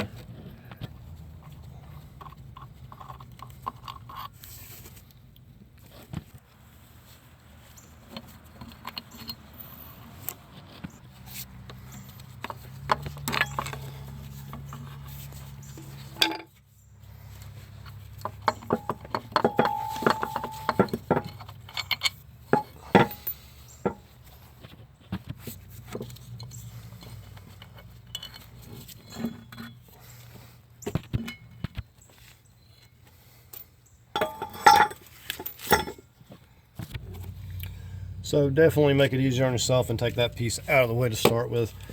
Now these are T60 Torx, and I know I can get to this one here with the 18 easily. These are really tight and they're self-locking, so they take a good bit to get them completely off. So I am going to take all these off here now, and we'll see if it still wants to move or not. Okay, so you can get to all these. The one up top's takes a little bit more time. I've got them on here, but I've kind of purposely left them in place here, and I'm gonna also mark, I don't know that it matters which ones came from where. The Torx came from here, so I'll put white marks where the bolts went, and then we're gonna see if this thing's gonna come loose now. Okay, I want to show you how this comes out of here. Now I lowered this just slightly, trying to kind of break it loose, but show you what I did. So I guess this is just kind of stuck. Now I left the bolts there because I didn't want it just falling down here, but I just kind of got back in here once I got those other ones, and this actually just kind of started pushing out, and I probably didn't even need to take those other ones loose at this point. You can see this part right here, and there's also another part that slides into. Okay, let me show you this end. See, that's got like some kind of rubber seal on it too. And then that goes up onto that right there.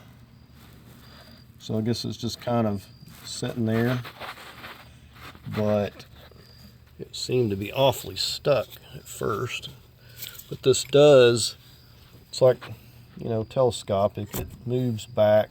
See how it moved?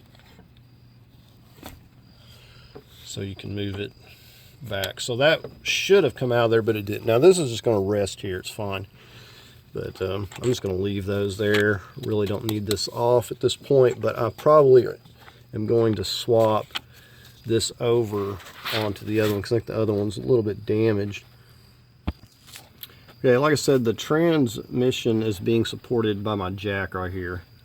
So I don't really want to put that brace back on and mess with none of that, so I'm either going to get another jack stand, figure something out here just to hold it, or just leave my jack. Okay, we're just working on lowering this thing down. We'll show you my setup. The only thing we have left after checking it over, I believe, is just the fuel line. I'm going to take that loose. Lastly, I don't want fuel dripping under here while I'm trying to work on this subframe. Now at this point we still have our jack stands up here, but we are getting on this portion of the frame of the vehicle here on each side. Notice I've got a block there, give me a little extra height. The transmission, we did put that back on just loosely because I need something to hold it. So I just loosely bolted that up for the moment. I've got a couple bolts in the back there. I will have to get those out. So hopefully I'm going to have enough height here. Probably could have just got away with bolting this bottom part here and leaving those ones out. But anyways, that's what I've done. And said we've got the mover's dolly, got one for the transmission pan, and I got this up here, 4x4s on just Harbor Freight mover dollies,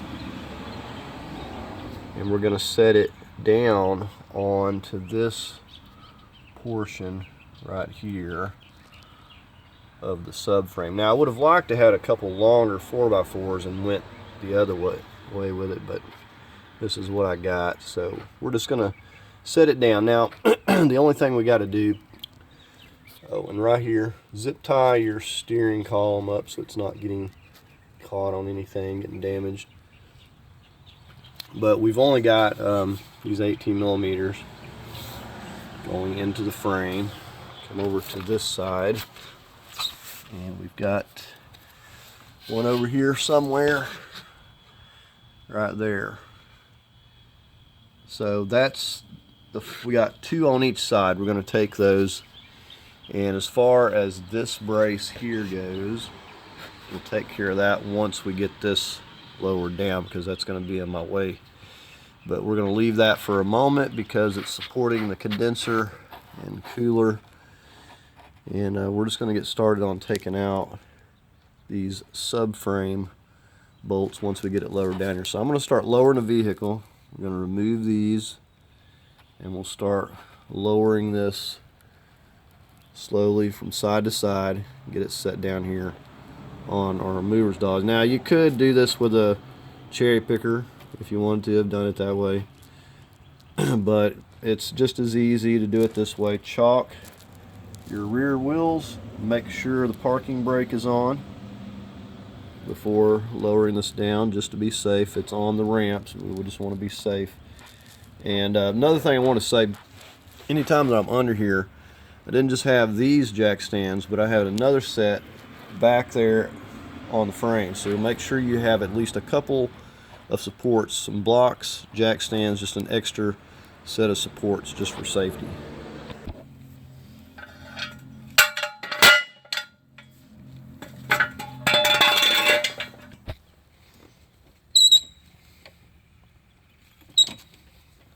We're just going to go from side to side, lowering it a little bit at a time. And as we guide it down, we can adjust our boards a little bit closer, make sure that it's going to land on that subframe. So the 4x4s are just adding a little bit of height so I can get to these.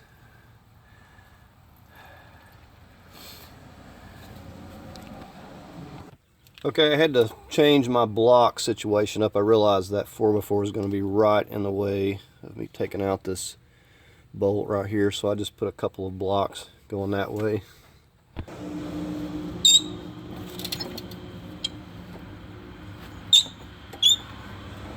Alright, so there we have it setting on the mover's dawes. Let's get started on the bolts. Okay, we're just using an 18 millimeter here.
Right now we're just on to the passenger side here.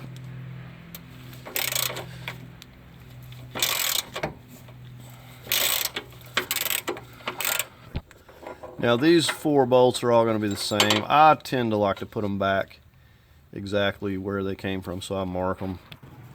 Now these are going to be tight. You'll want to use an extended ratchet or breaker bar. This is our last one, and then when we're going to have to get back here and get the transmission mount loose, but then when we lift this,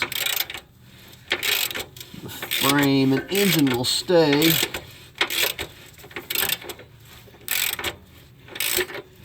And the only other thing that we have to get is the fuel line. We'll get that as soon as we're done with everything down here. So we don't want fuel dripping down here.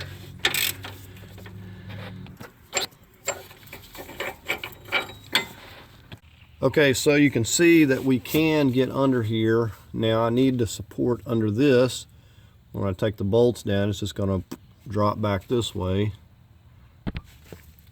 So we'll just see what we can fit under here, at least so it can't move very much. I think that will work. We're just going to start taking these out.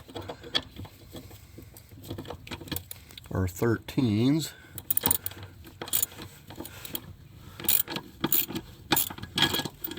And keep an eye on your drive shaft there. You don't want that thing getting banged around. So I'm just going to go ahead and set this on down here.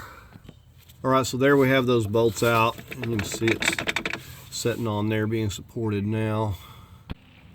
Okay, we're going to get on the fuel line. You can either use something like this or something like this. I'm going to try this one first. Okay, so we're going to go right back here and look. Right here is where we're going to disconnect it. And you're going to want to get a rag, have safety glasses on. It's going to have some pressure on it, at least if your fuel pressure regulator is working. Alright, so we'll try this one first and see how it's going to cooperate. Get a rag on here. This will spray out.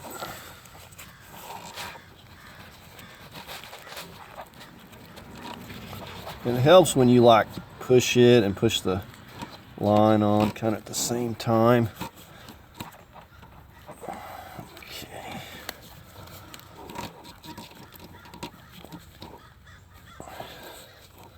Okay, I'm gonna have to go to my other sizes. Okay, this time I'm gonna try this plastic one. Sometimes these, I have more luck with these. Just spread it on there. Alright, that's actually clipping in there nicely. Let's get this.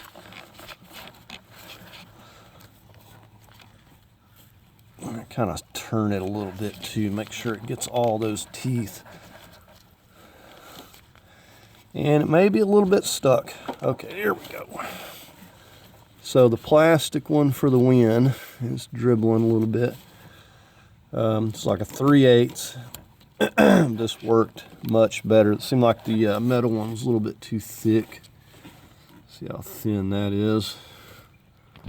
You can get these at any part store. They're usually labeled like a transmission oil cooler remover, oil cooler line remover or something, fuel line remover. So you can see what you can do just with a couple of jacks. So we ain't even broke out the cherry picker yet. And we've got the engine on the dolly. So I'm going to go ahead and just like we lowered it, we're going to start lifting each side here up. And we're going to remove this brace here at the condenser to get that out of the way. And we're going to just try to slide it right out through the front here.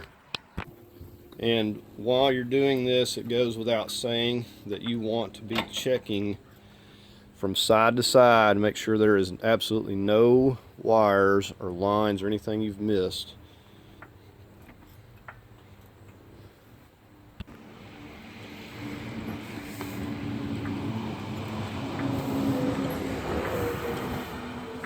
Just a little bit at a time from one side to the other.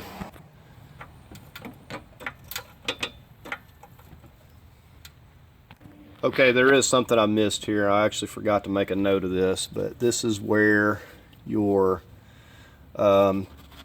tank for your hydraulic electric power steering here.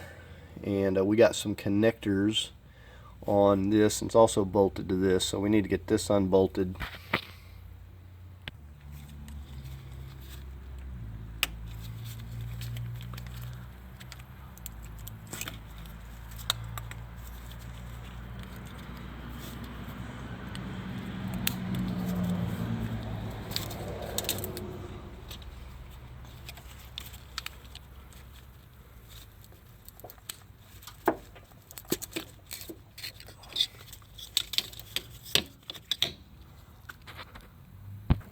Okay, this housing is connected to the subframe here, and it looks to me like the only thing we have is this bracket right here with a stud, or we can just take these two out right here. So I think I'm going to remove the 3 of these at least, so it's not getting hung up or damaged.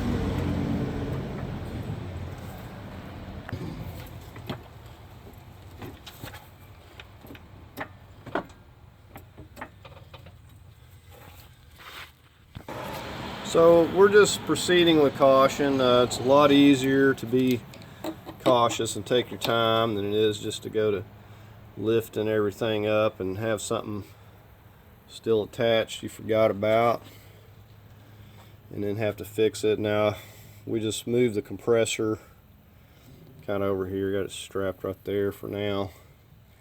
Like, I don't see anything that we missed, but still gonna just kind of proceed with caution here.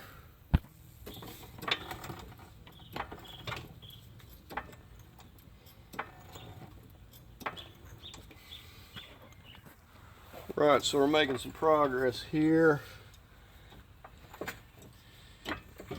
and we're going to get it up high enough where we can get it out from under here, or we will lower it slightly. All I got to do is move those blocks, and we can lower the engine at least 3.5 inches or so there. Okay, well, I'm pretty well maxed out with the jack here. We're going to lower this down here a little bit.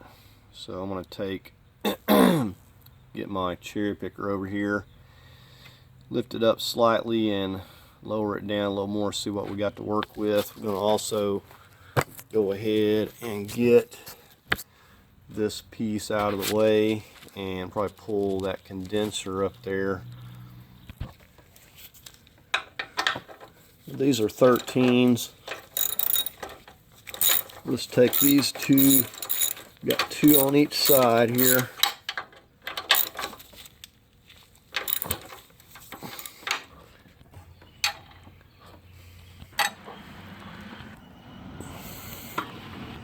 Now we zip tied this before we took this loose.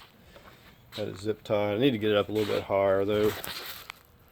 Now, had I removed this front brace here, I could have just easily pulled it out without even lifting it, but they did decide to tack weld these top and bottom, so I don't know, I may remove those, make it easier. I'm just lifting it right there at that part, and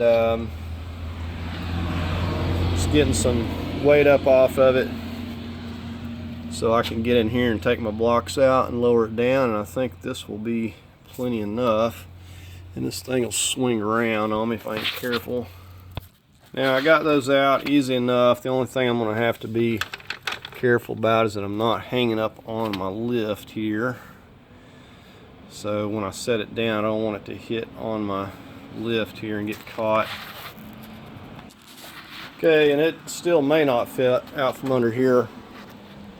If it don't, then I'm taking the, I guess I'm going to take the intake off, but I may say work on removing these 2 tack welds before I put it back in, so it's just a little bit easier. As you can see, my lift was catching on this side. I had to put a 2x4 under the back there, but then this side over here is kind of hitting, so I put some cardboard under it so I'm not dinging and dragging up the dust shield for the rotor there. But we're going to try, go ahead and start pulling this out of here and see how much room we got. I can easily take the top of that intake off, but I don't really like it. Normally this thing wouldn't be so hard to roll, but I've got a wheel caster messed up in the back, and it just so happens that that is the one the majority of the weight's on. So having a little bit of trouble moving it here. I think these are rated for like 1,000 pounds or something. I've had more weight than this on it, but it's just the wheel.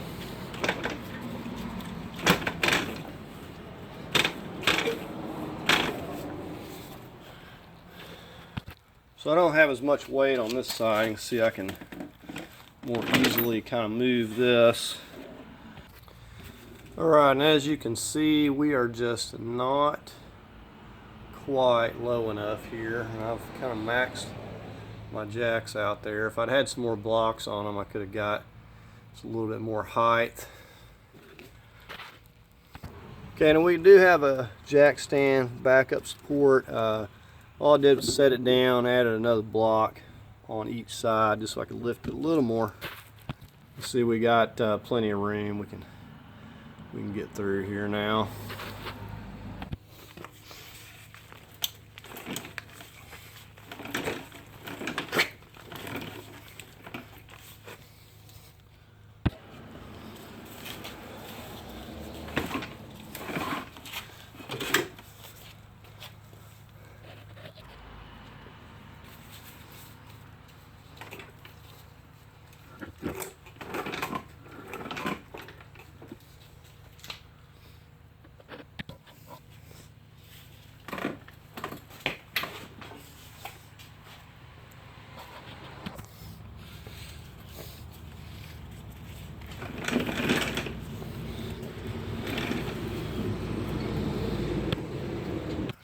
Yeah, I promise you it's not normally that difficult moving this. I dragged it in here, but I got a back caster messed up and it was making it very hard. So that's where all the weight was at. I dropped this back end down, made it a little easier, but I'll have to fix that. I knew it was messed up, but I forgot about it. That mover's dolly I've got kind of reinforced with some 2x4s. This one I don't. Probably would have been better off just putting the board and using this one. But anyways, just to give you a view of it here. You know, you see, doing it this way, you really don't have a lot to disconnect. There's a few wires on the harness there. Maybe a couple of grounds. And, you know, just the 4 bolts for the subframe. So anyways, let's take a look at this over here so you kind of see how high we had to raise it up.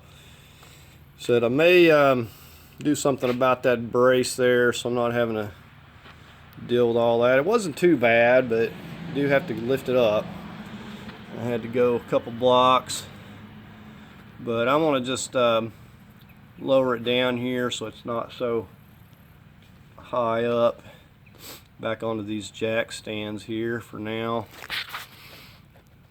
But yeah, you can see what it looks like in here now.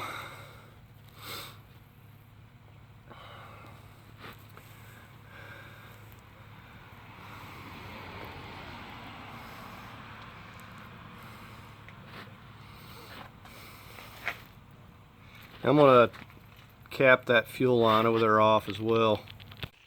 Alright, so we're going to get to work on removing the transmission here. And like I said, if you were doing an engine, then you would remove the engine pretty straightforward at this point and easy to get to everything. So here is my replacement over here. And this one's got like 100,000 miles. The car's got 140 on it. But it's definitely a premature failure of the transmission. So something took place there. So anyways, we're just going to get started here. Okay, the heat shield, we got a 13 millimeter right here.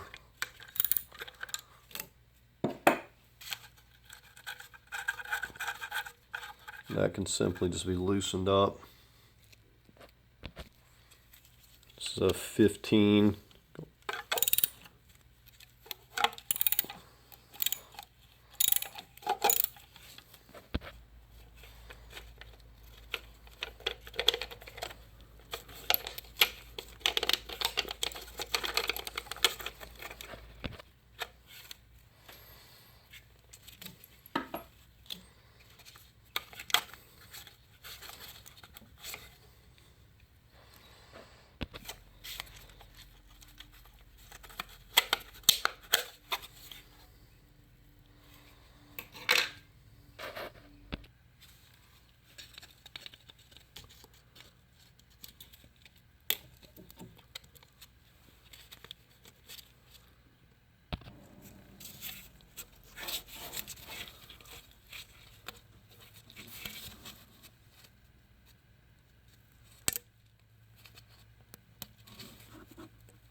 a 13 millimeter.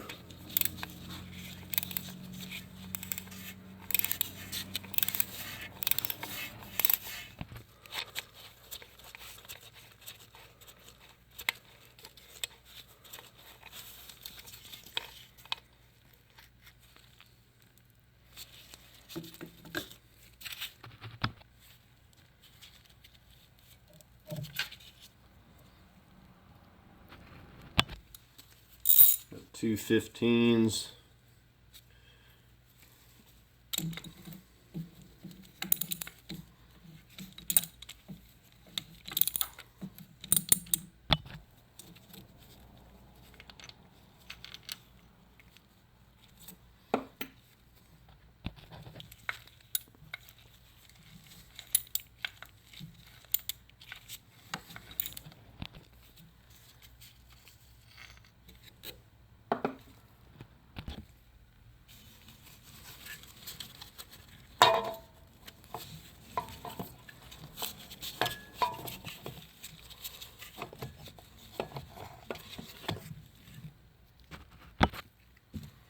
There's the locating pin,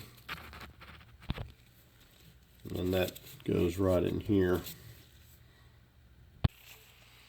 I'm going to get these trans cooler lines loose. Got a 13 right here.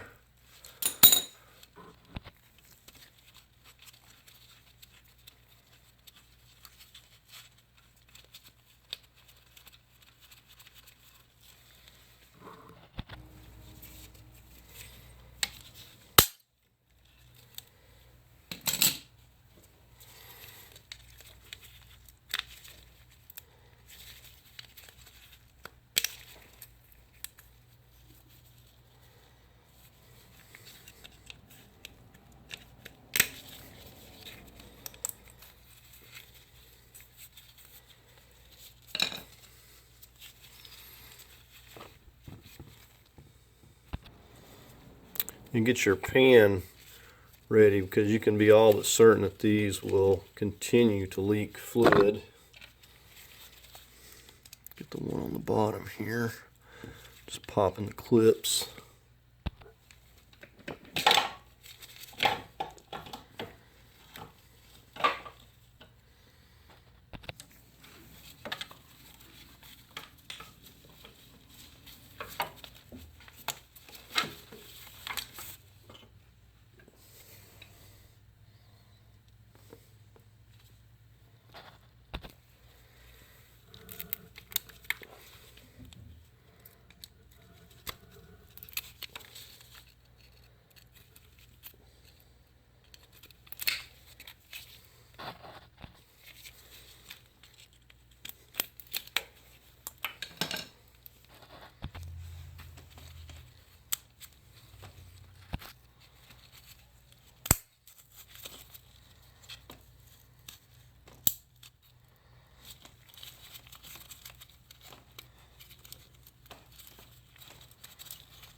Okay, I'm going to be using a 27 millimeter to turn the crank here to get to our torque converter bolts, and I'm just kind of using this to hold it.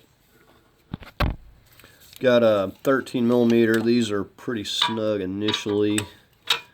Use an extended ratchet, and you're going to have two at each spot on the torque converter. Going to be 6 total. Now they are easy to drop, so now as far as having to take these out in the vehicle, this is one of the more least fun things to get to. And the bolts on top of the transmission, if you do it that way.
Okay, and these are 15s.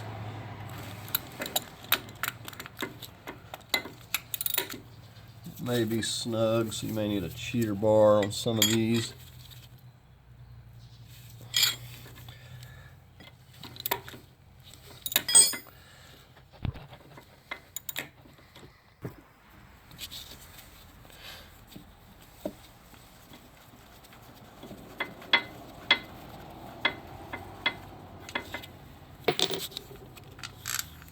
Okay, you want to number these as well.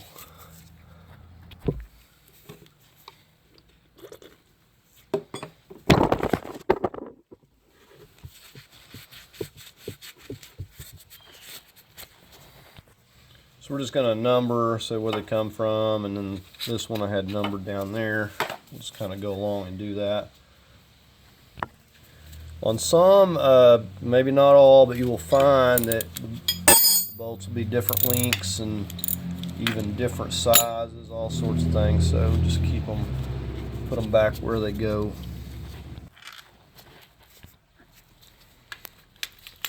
So these two up here in particular are the difficult ones to get to in the vehicle. It can be done with extensions, but not easy. And you can't really see what you're doing hardly.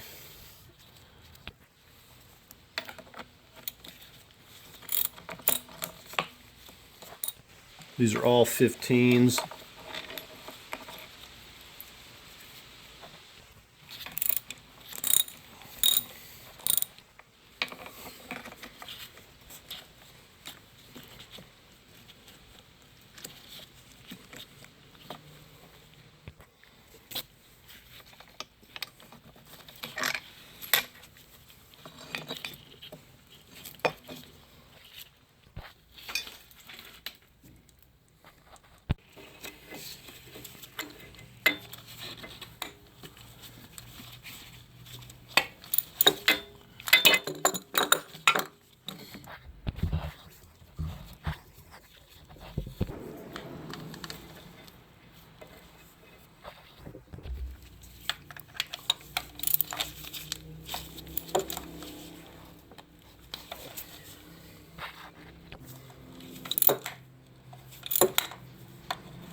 Another 15 on the back side here.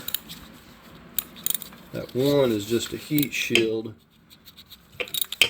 or not a heat shield, but just a dust shield.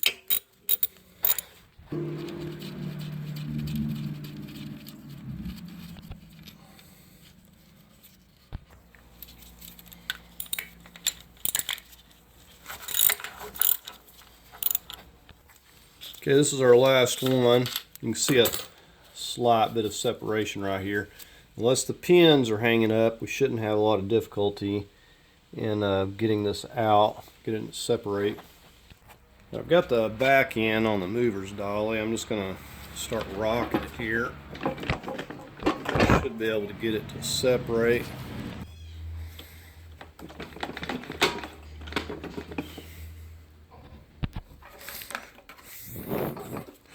Alright, so that's separated out pretty easily here. Now make sure you got a board up here in the front. This is gonna, see, it's gonna be rocking, so put something there to hold it. Okay, I was incorrect on this little dust shield. It does hang up, so you do have to take this off. See how I bent it there? Got caught on the flex plate. So go ahead and take that thing off. Okay, now I put a little 2x4 there to keep it from rocking this way, because once the transmission is moved here, it's not going to have any support. So this is very easy to move. Slide over here on this mover's dolly. I'm basically just going to set it off and get my other one over here in place now. And I'll swap this over. I just got the 2 bolts in it there now. Purposely just putting 2 in because when I go to put this back together, it's going to be way easier to have this bottom piece take this off. Okay, so a few things here. These pins, we've got some on the engine over there already. I don't need them on the transmission, so having to knock these pins out. I'm just coming back behind it here. Just take something and that's small as that hole.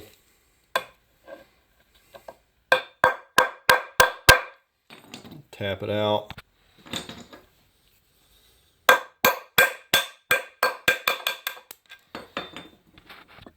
Okay, the other thing I dropped the ball on, you see I just pulled the torque converter out here.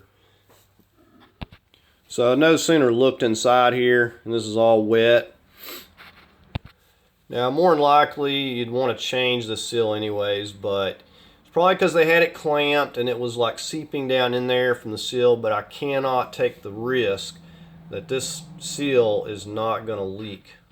So save yourself some aggravation. Order you a seal ahead of time. I should have already had one. I did not. And as I would expect, they're not in the parts stores anywhere. It'd take them just as long to order one and get it as it'd take me to get it myself. Unless I want to go to a different town to get one, I can't get my hands on one, so I'm going to have to order one or do something. So order you a output shaft seal here ahead of time.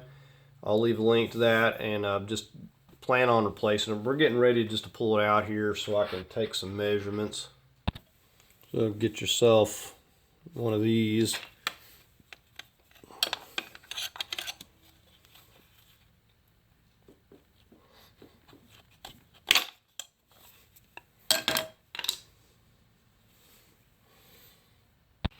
Okay, I was able to get one of these a nearby store, a town nearby, and this is a part number, and because if I'd had to order it would have took a few days, so I'm glad they had that. Sometimes you can push these on here. I'm just going to put some of this assembly lube on here all the way around. It'll push it in place. Said it was leaking, and I'm all but certain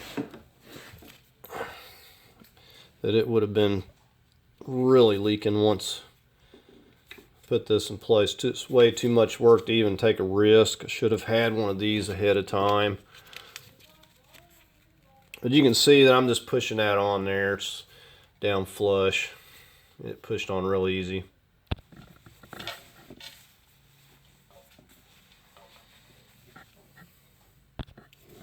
So just some clean transmission fluid. If you don't have any assembly lube, it'll be just fine.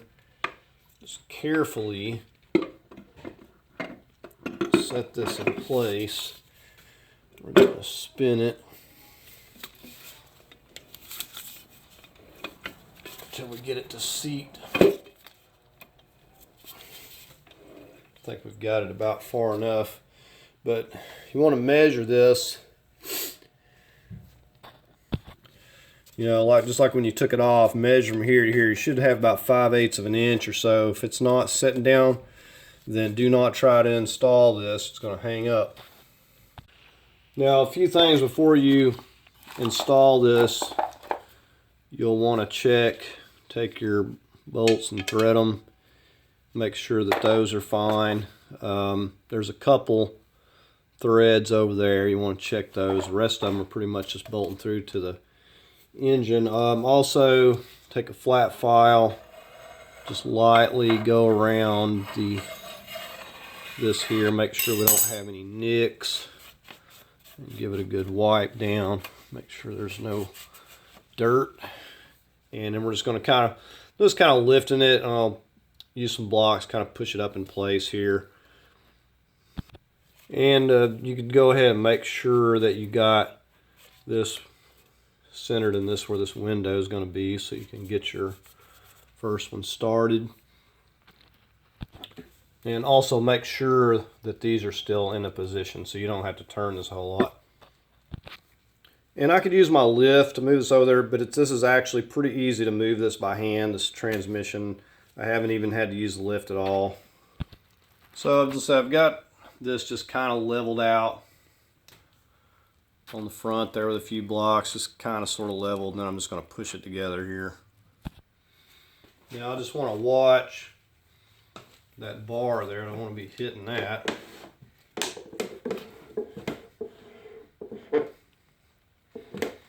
And I need to get my bolts in hand. Okay, you want to put a little bit of grease on these pins on each side and a little bit on your center hub. So we're going to be using some medium Loctite on every bolt.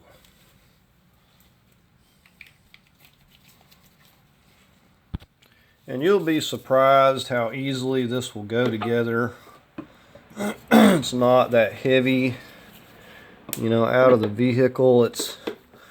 Now the only thing that we may, if we get a little bit out of alignment, we have to lower the back end of this just a little here. We'll just kind of get this one started a little bit just by hand. So just wiggling it around a little bit, we're able to get these started by hand evenly.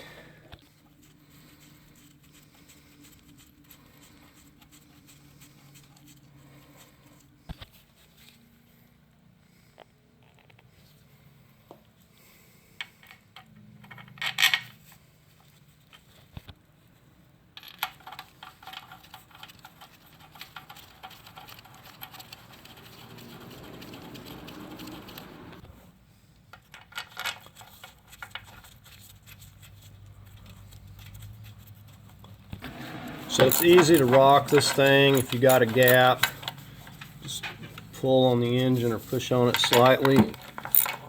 Take that gap up, get it tightened evenly.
Now, one of the first thing you want to do, you don't want to turn it too much and mess up your alignment here, but you want to make sure that this is not stuck. If it's stuck, it means that you didn't seat the torque converter. So check that first thing and make sure that you can turn this. Alright, so we're going to torque all these 15s to 35 foot-pounds. We're going to kind of go side to side, and then we'll just kind of work our way all around and double check them. And the only ones I'm not going to get to are the bottommost, and I'm just going to snug those by hand.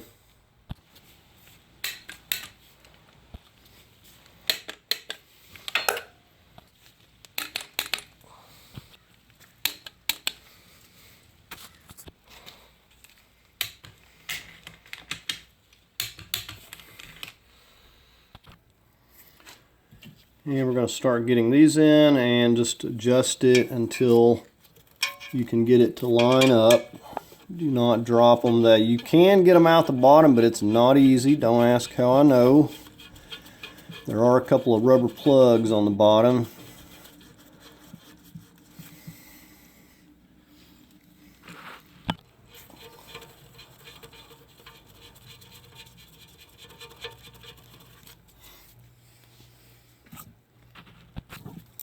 I'm going to run these up. I don't want them tight because it may mess up my alignment. But I'm going to run them up because I don't want it to be loose. So I just run them down snug and I just back it off that little bit. If you don't do that, you run the risk of them hanging up when you go to turn it. So we'll just rotate it.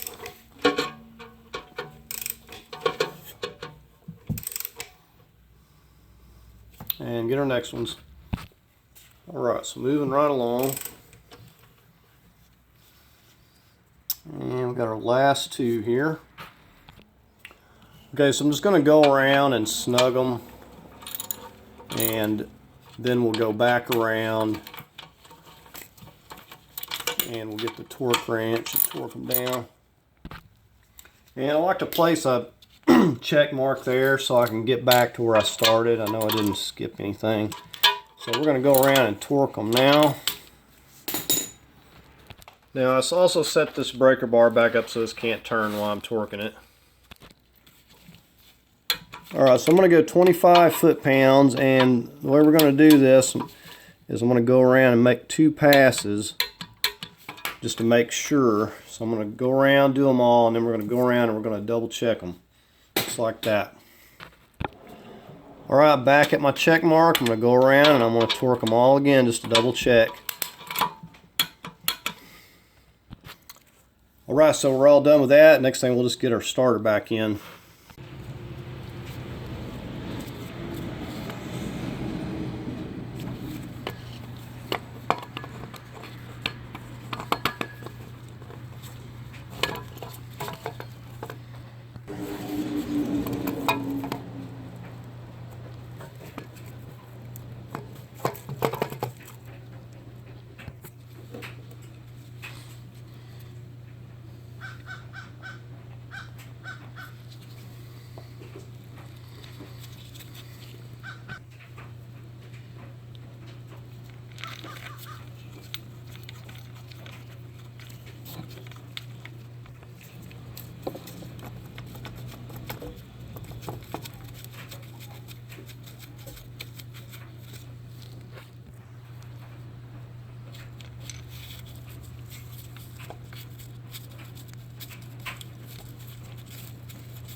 I'm going to torque these to 35 foot-pounds.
This one I'm just going to snug up. I'm not going to torque it.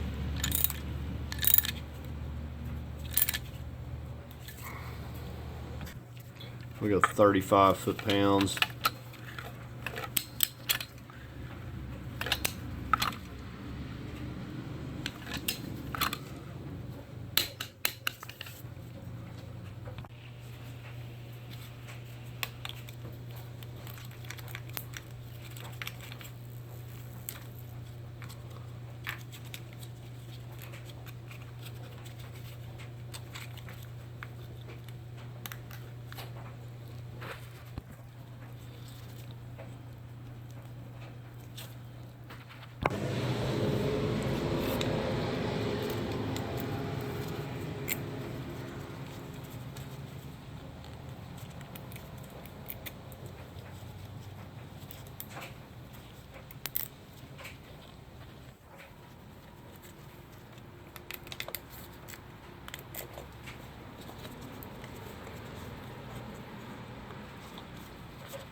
Okay, so it's possible to turn this collar and get it out of place. I just want you to look at it in relation to this tab.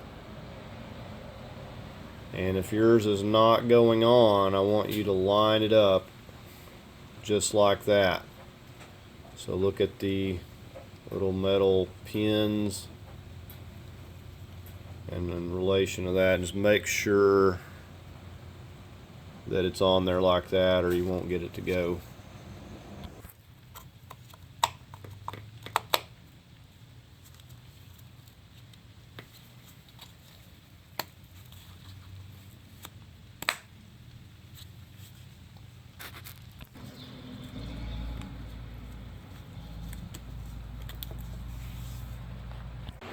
Okay, we're getting ready to slide this back under the car. One of the things I was going to say, these oil cooler lines I took off. Now, I ordered a replacement, replacing the whole thing there. However, it was missing parts when I got it, so I had to order another one. I can't just go get one from the parts store. So otherwise, that would be put on there at this point. I would not be leaving that off. The other thing, I swapped the rubber dampener from the other transmission, no big deal. Torqued that to 75 foot-pounds on each of those, and put the transmission brace on there. So that's all I've done. And we're getting ready to slide it under the car here. And just like when I took it out, we've got the jacks over there and got it lifted up a little bit. So we're going to start trying to slide this thing just like I took it out. So I never did fix my little caster wheel, so this will probably be fun again. I stuck a bungee strap on this knuckle over here. It's got tired of it hanging down.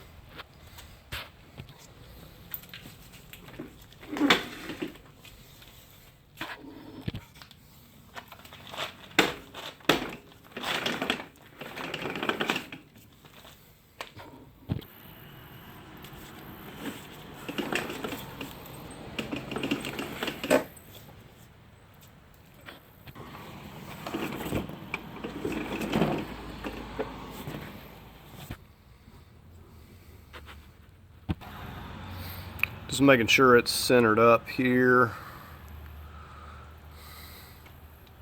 Okay, I'm just kind of eyeballing these to where it's going to bolt up here. So just want it halfway close before we start lowering this down onto here. I don't know if I'm going to block this up or not just yet, but we kind of got it in position here, so we're going to go ahead and just start lowering it and see how it's going to do. If I need to, I can always lift this thing up a little bit. Okay, I'm going to leave the jack stand there as I'm lowering it. We're going to slowly start lowering each side at the same time, and we'll just keep those there and lower them as needed, just to keep it for backup.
So we've got it pretty well lowered back down. It's a little bit crooked, but we'll straighten it out when we start our bolts. You can see how far we've come back down here with it. We're going to be putting some high strength Loctite on here as we're getting these into place.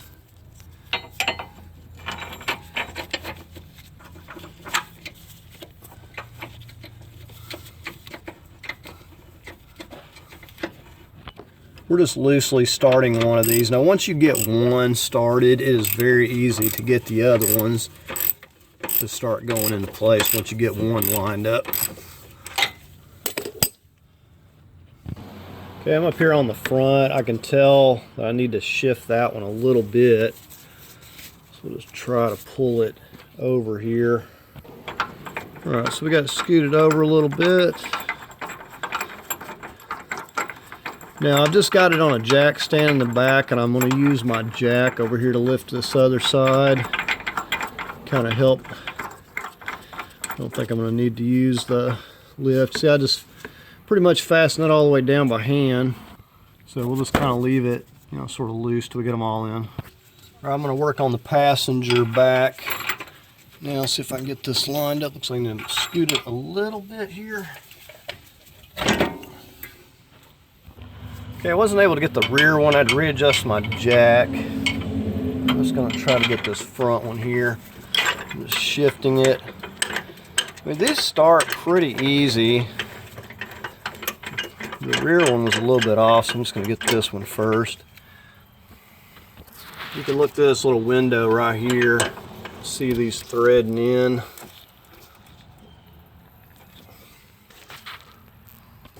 Okay, I don't even need this. Just feel like I got it.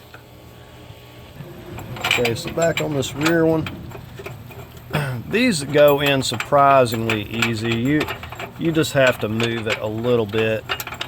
And so you can fasten these things down by hand with just a little bit of pressure. I'm just kind of using the jack to hold it up a little bit. See, I'm just using the jack wherever I need it to push it up to just give me slack to tighten it down by hand. So we're going to go around now and just torque them all. Alright, so we're going to start torquing these to 110 foot-pounds. It's going to take a little bit to get it there.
We're just putting these in temporarily till we get the vehicle back up and get ready to put the shaft on.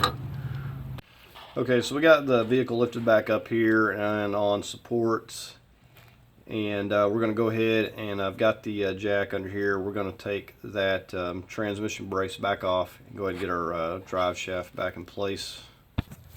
So we got it supported. We'll go ahead and get this back out again.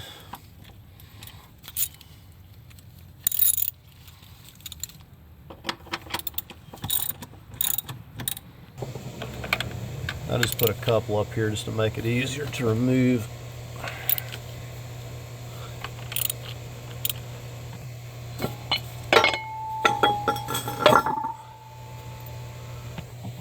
Right now, because this transmission came out of another car, I'm going to have to put this in neutral and rotate this. I don't have this in the same spots.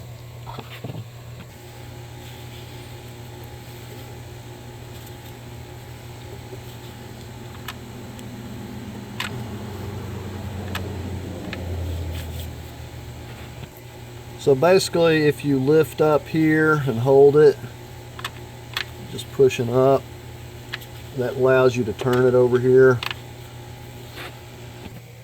Okay, so watch, I want to lift up so I can turn it.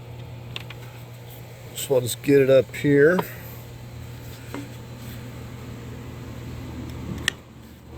Slide it, so it's telescopic, so it slides back onto that shaft there.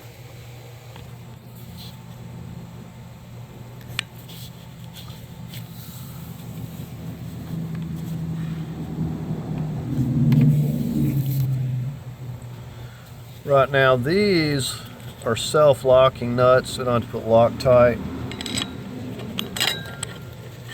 We're just gonna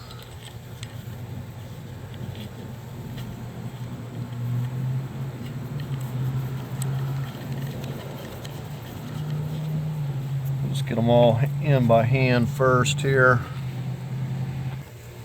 Right, so this one and this one are pretty easy to get to. The one up on the very top up here is going to be a little bit more difficult to get my 18 on the back, so I have to hold the nut. And also got our 18 up here on the front, so we're just going to snug them down here. Come back and torque it, but I think I may have to use my vice grips up there again on that top one. I thought I'd be able to get to it easier with this off. Alright, so I've got my vice grips on there. Hopefully they'll stay put. This is how I took them off. Just can't hardly get to that top one there without rotating the rear differential here, rotating the wheels. So I'm going to do it this way. So just something to hold it with. So I've got them all snugged up. We're going to go ahead and torque them now. Right, I'm starting with this top one here. I got my vice grips on. It's the most difficult. We're going to go 75 foot-pounds. Hopefully.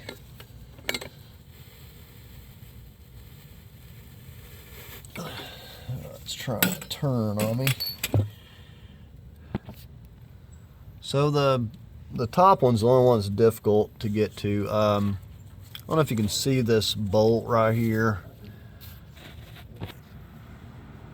I just threaded. It doesn't take a lot to hold these vice grips from turning, but they were hitting on this insulation and just wanted to spin, so I had to put a bolt, just barely threaded in right here to this bell housing. It's the same bolt like the threads that hold the brace on, and I just threaded that in to keep this from moving. And once I had that, it's easy to torque this. Like I said, this was the only one that was a little more difficult to get to using an extension. But now I've got the 75 foot-pounds, we're good. We're just going to go ahead and torque these other ones. Said all these will try to spin on you if you don't hold it on this back side here.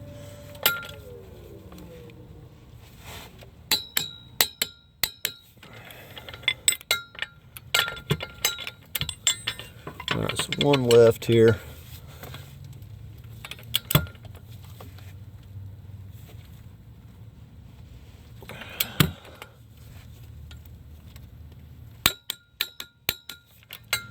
Alright. Okay, so we'll just get this back in place here. I'm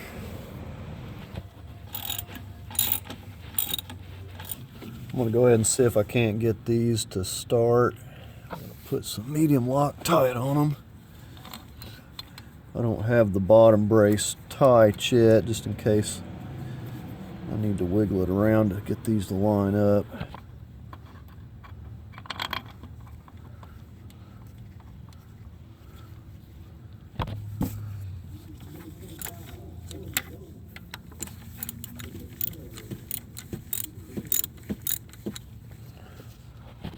I'm going to torque these to 35 foot-pounds here.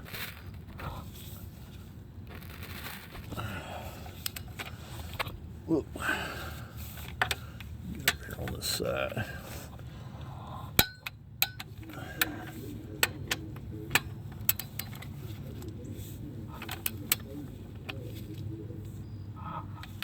So we are using medium Loctite.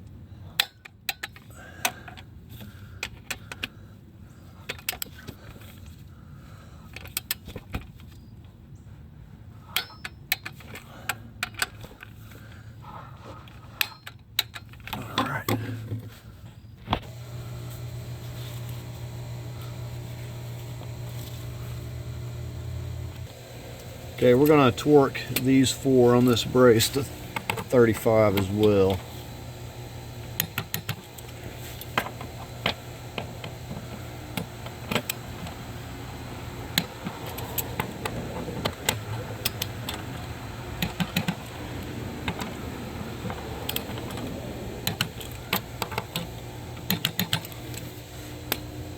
Okay, so we're going to get to work on getting these knuckles put back together here. Okay, so got my 18. We're going to use a 6mm hex because it's just going to spin.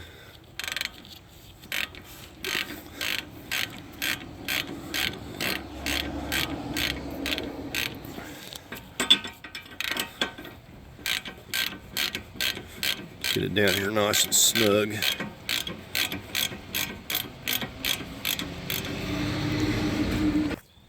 Torque this to 35 foot-pounds. You should have it secured enough where it don't spin. Now you gotta get it snug down. Okay, it may be spinning here. Oh, there we go. We got it to 35. Right now we got to turn this 90 degrees. So what I'm going to do is put a mark here. Put one down here on this so I can tell if this turns on me. And we're going to turn it over here 90 degrees. So I'm just going to watch my mark and just turn it over to here.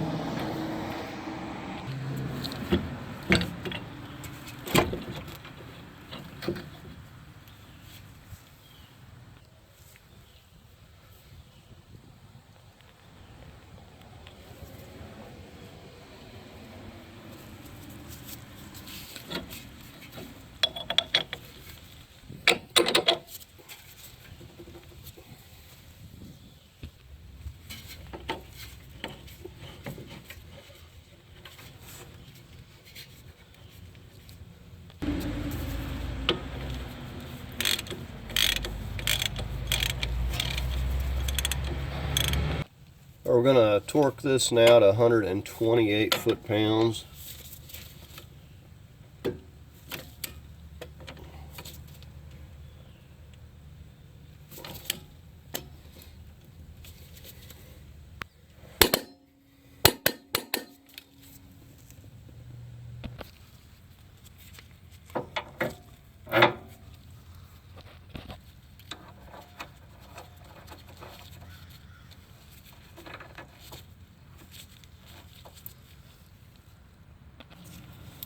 We're going to hold this with our 10mm. We're going to hold the hex end. Got a 13/16.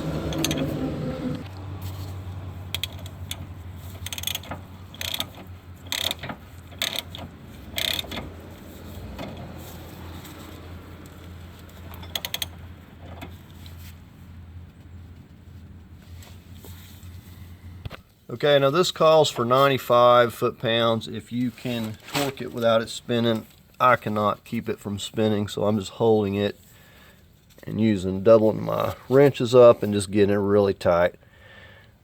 It's not going to go anywhere.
These called it for 44 foot-pounds. I'm only going to be torquing it to 35.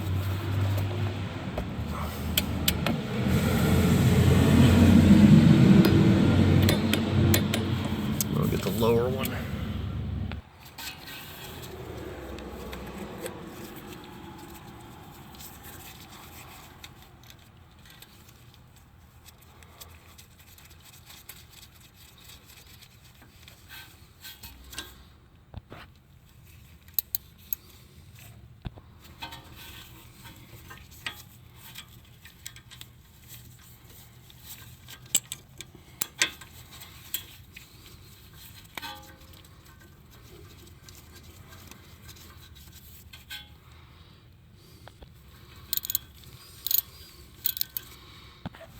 Alright, so we got our knuckle all took care of. We'll just do the same thing on the other side. We're going to work on hooking a few wires and things up here. I can't get too carried away because I still got to put my exhaust and oil cooler alignment. I'm going to kind of get some things that we can.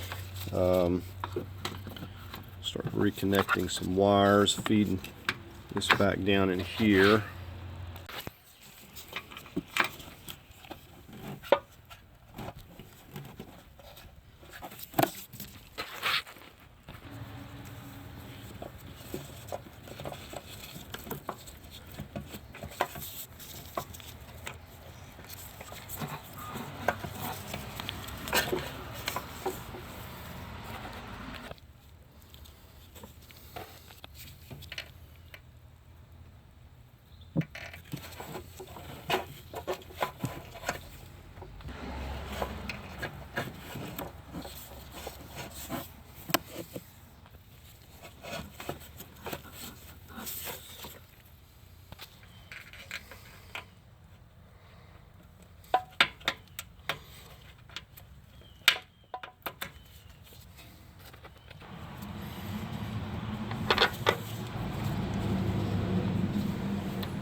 Okay, so we're gonna hop under here and try to hook some things up. Now, it's quite possible that I may be having to remove some things because, like I said, I'm waiting on that power steering cooler line, the second one I've ordered. And it really should have been put in already, but so I may have to come back and take some things out if it gets in the way, but I'm just going to continue on putting it together. I'm going to be waiting all week on that part. So not much I can do. You run into that sort of thing all the time. A lot of times part stores don't have stuff. You got to order it in special order and you got to wait. So we're going to get... I'll go ahead and secure these. I did put medium Loctite on there.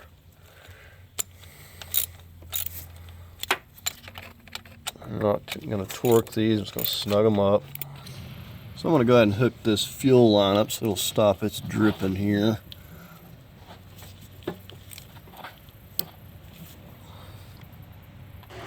So I think the next thing I'm going to get on is exhaust. Like I said, there's not a whole lot I can really do. I've got to fish those oil cooler lines through here.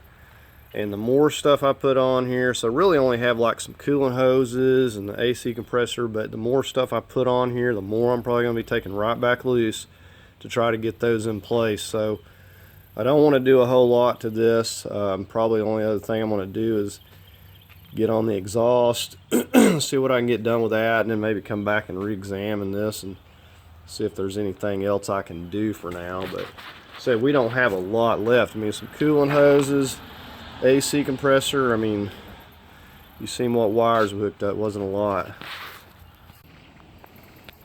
Okay, we're gonna remove this bumper going back in, make it easier. I want to show you a few things. Of course, you already got the sides loose. First thing you're going to do is remove this piece here. It snaps in there, and we're going to have to take the tail light out. I'll show you how that comes out. We'll just do this side here. We're going to get this felt loose.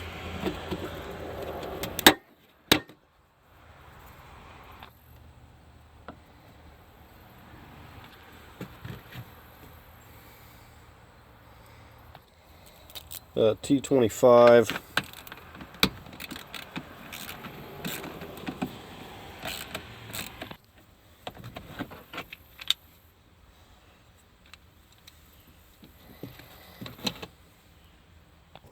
I'm just going to pull this back a little bit. Get in here and get these 10s. 8s, sorry. Just got 3 of these 8mm nuts.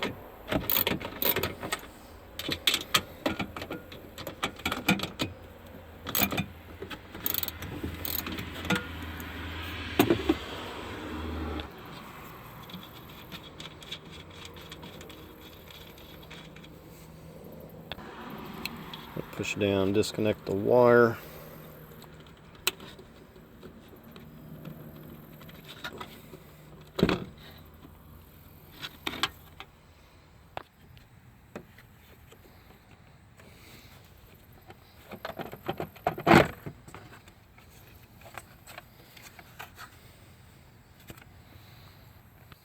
$10mm.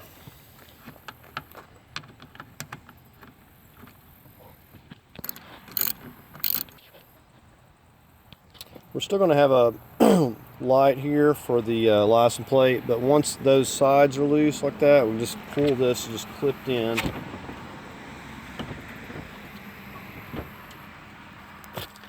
And right here you just kind of lift up on those because they have tabs.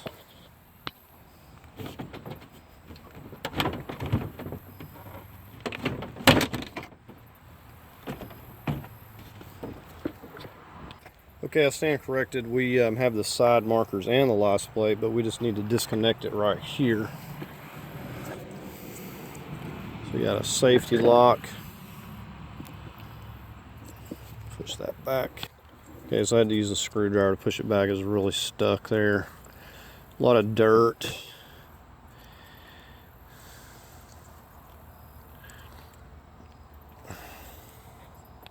Okay, so I also had to go in here with a straight pick tool, lift up on this tab because it was broken or weak and just would not come apart. Also got a wire came loose on this. Okay, we got some cardboard going all the way under and got the front lifted. Just got it lifted back up a good bit. Seems like I had trouble bringing it out.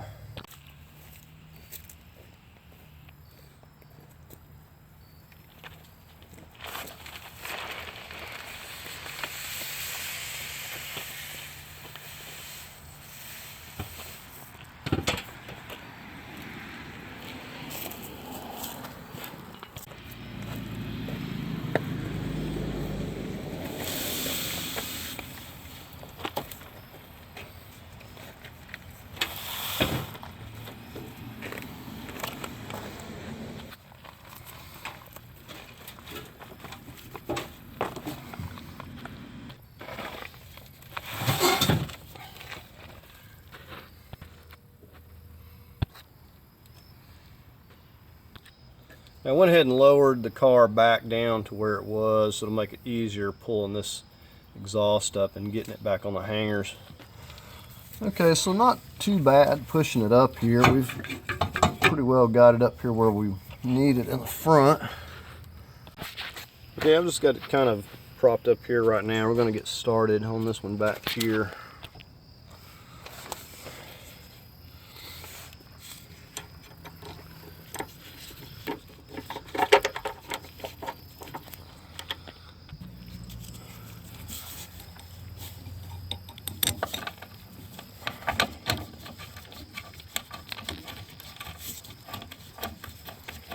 We're just getting these loosely in here. I'm going to get on that other side.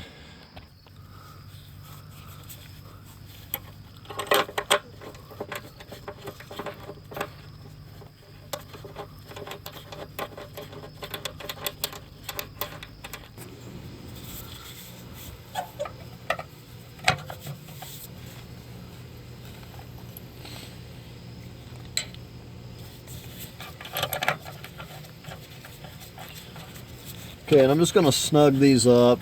I'm not really worried about torquing them, and then we can work on getting the other ones in place.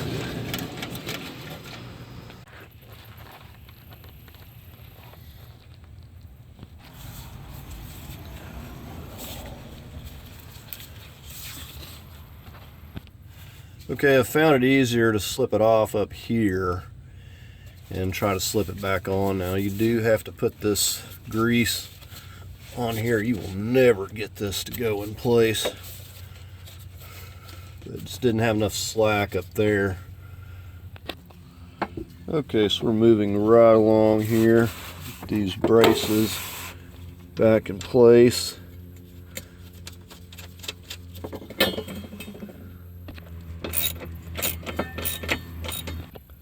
These are self-locking nuts, so we don't need any Loctite. If you want to torque these, I probably wouldn't go about 25 foot-pounds. I'm just going to be snugging them up with this 3/8 ratchet here.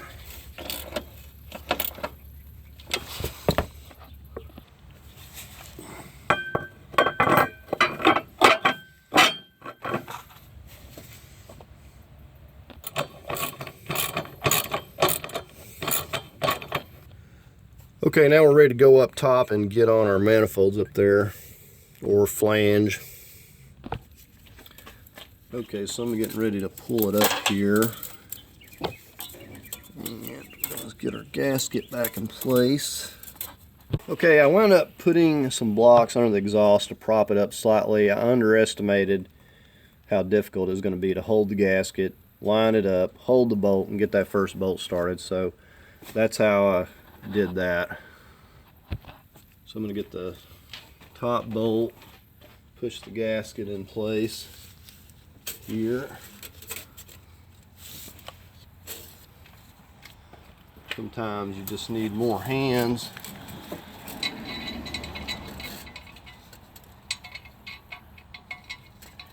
And this coolant pipe is also in the way.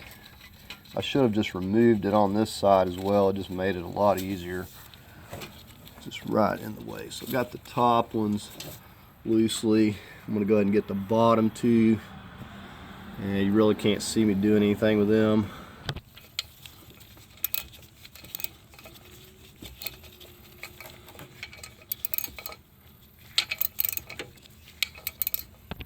The very back bottom one is easiest to start from underneath the vehicle. That's how I got that, and just to avoid dropping it.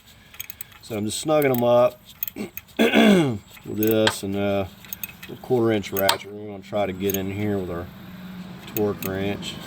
If not, we'll just snug them down. Do yourself a favor, take this coolant pipe out of your way. It ain't but one more step to get that thing out of the way so you can get to these properly. Okay, these call for 17 foot-pounds.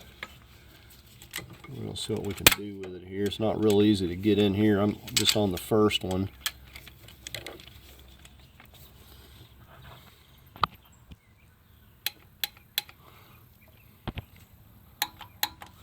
All right, I got the top two.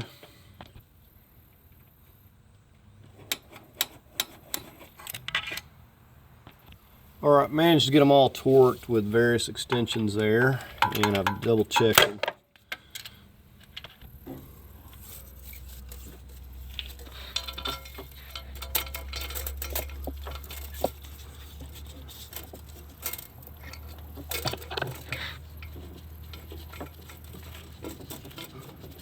On this side will be easier because I've got more room with that tube out of the way, so I'm just going to get these in. We're going to torque these. Alright, where I'm going to start getting some hoses and things put back together. I do not have my oil cooler part yet, so I'm hoping that this is not going to be a problem getting it into place. But I'm just going to start with this piece here, feeding it back in here so I can get the AC compressor.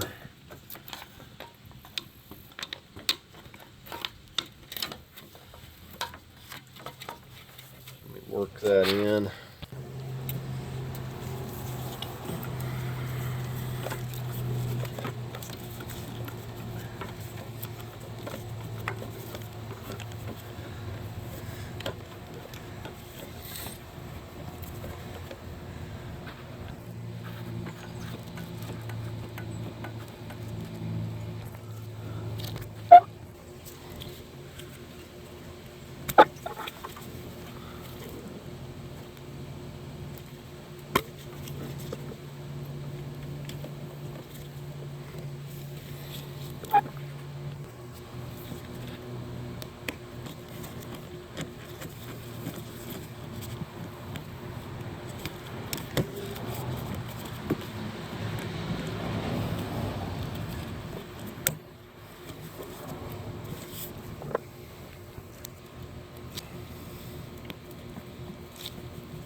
I'm having to use my little E7 to run these studs down on the bottom here until they bottom out. My little E-Torx. So I'm just going to go through and torque these to 15 foot-pounds.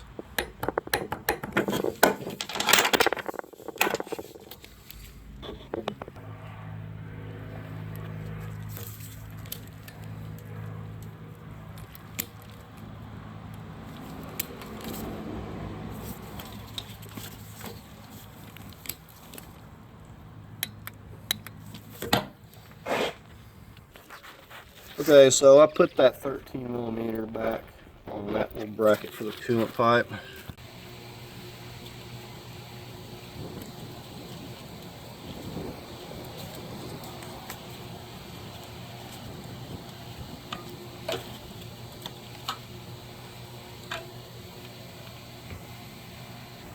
Alright, we're going to get this tank back in.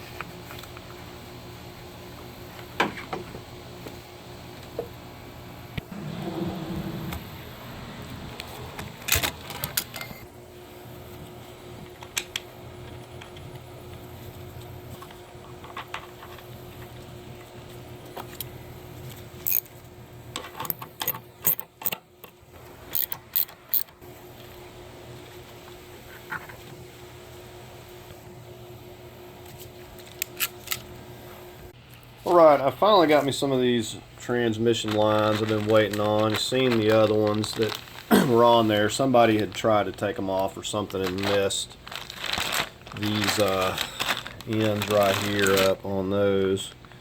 Had them leaking real good. So this is a Dorman.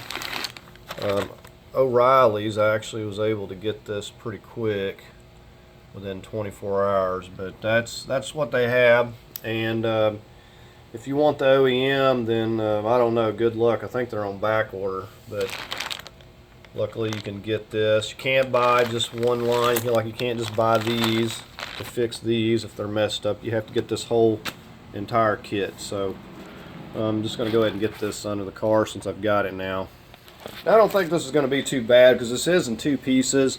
Like this is like the bypass, and we can simply hook this up and then do this part, so I don't think it's going to be as bad as I thought it was.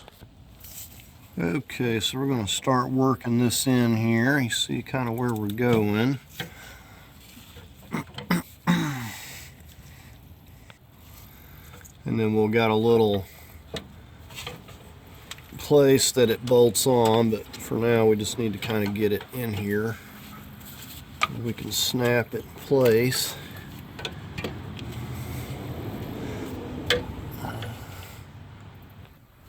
Okay, so our clips are on here already, so from this point it's pretty straightforward. We're just going to push these into place here if I can get the slack,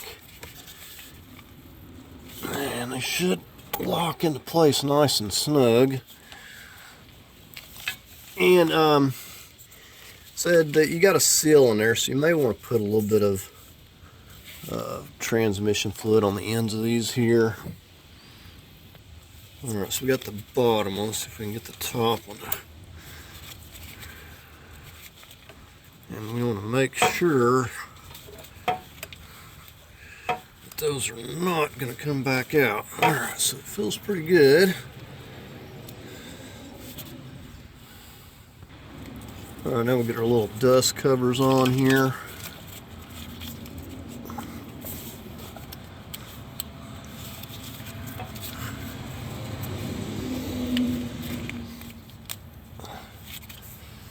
Right.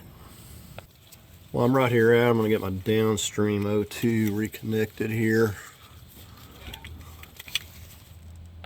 Alright, so we're going to go ahead and get the upstream O2 reconnected while we're right here at it. Alright, we're going to go ahead and get our steering. And like I said, we got the mark there, so go ahead and get our bolt and some Loctite. Gonna use some high strength Loctite.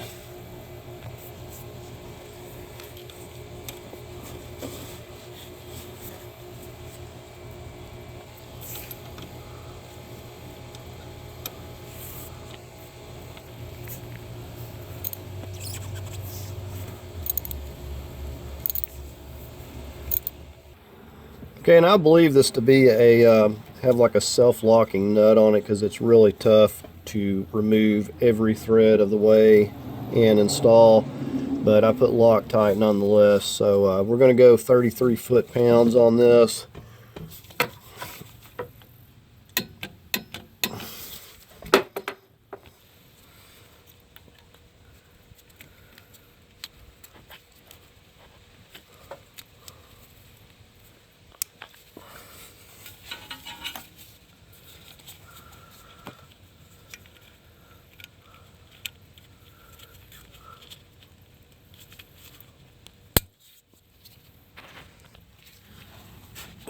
These are the plugs on the bottom where the transmission meets engine.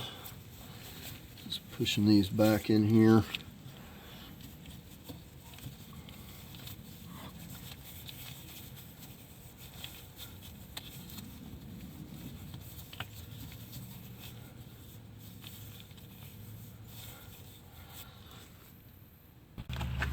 Okay, we got our oil cooler bypass here. We're going to go ahead and fasten this 13 millimeter.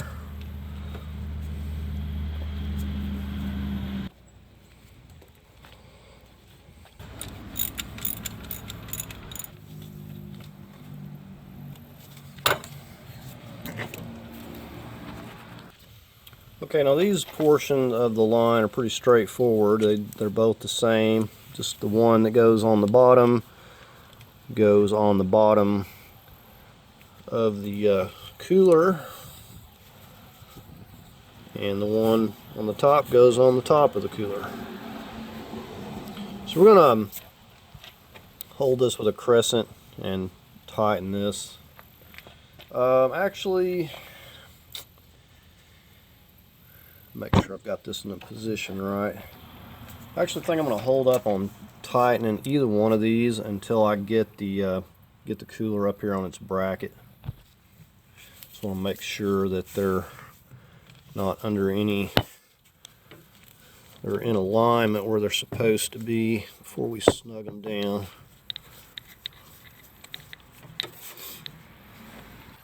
Now, like I said, these have a rubber seal, so yes, they need to be snug, but getting them just crazy tight may even damage the seals. So just, you know, snug them down good and call it good. We're going to go ahead and get the support here for the condenser in place.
Then we're going to go ahead and set the radiator in just to make sure I don't get these lines routed wrong or something. Alright, I jumped the gun on removing my cardboard. This is where you're all but certain to scratch your fins up.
Leave it slightly loose till we get them all in.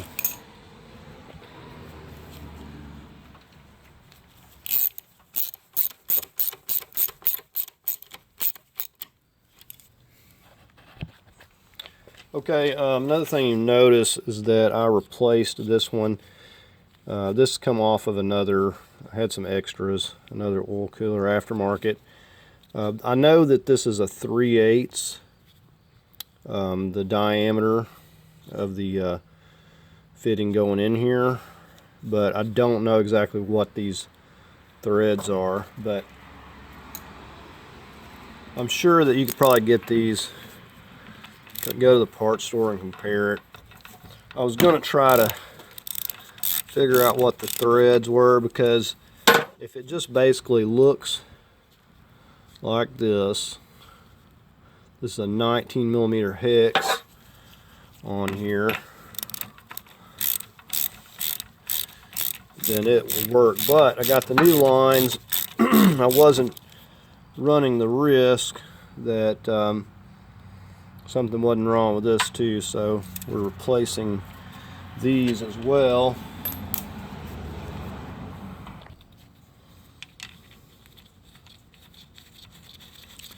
But I do know that I tested them with the old line and they snapped in a lot tighter on these, so somebody probably didn't know how to take them loose.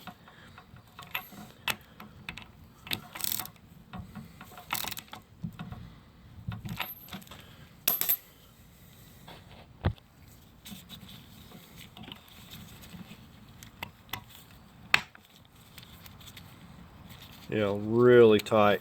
See, the ones that were on there before were just shaking all over the place.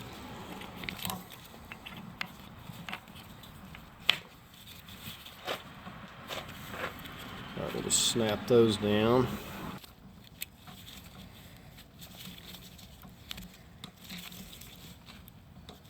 Well, those aren't snapping on quite as easy as the other ones.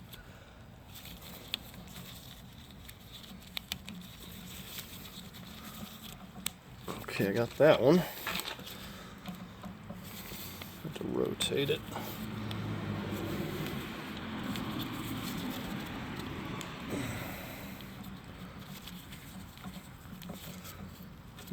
Give me a minute. Alright, that was just a little bit tighter for some reason. I got it on there though. Now you could use a crescent here, but what I'm using, it's a 15/16. It fits over this square part. And I'm just going to use that to keep that from turning. I want to bend my bracket. And I'm just going to give it a little snug here. I may have to get on the bottom to get that other one. But this is what I'm doing. It doesn't have to be horribly tight. This is a set of 13/16 I'm using here. So tighten it up. And what I do is I just go down to it pretty much bottoms out and just give it just a little bit and then call it good. So I've got the top one. I'm just gonna go underneath and get the lower one snug down.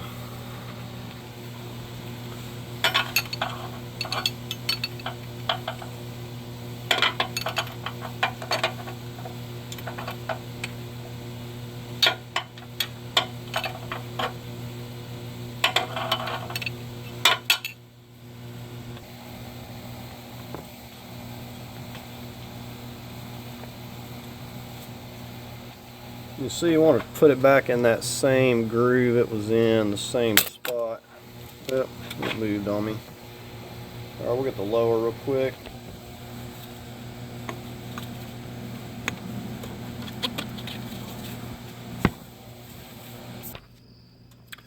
Alright, so there we have that, as good as I can get it.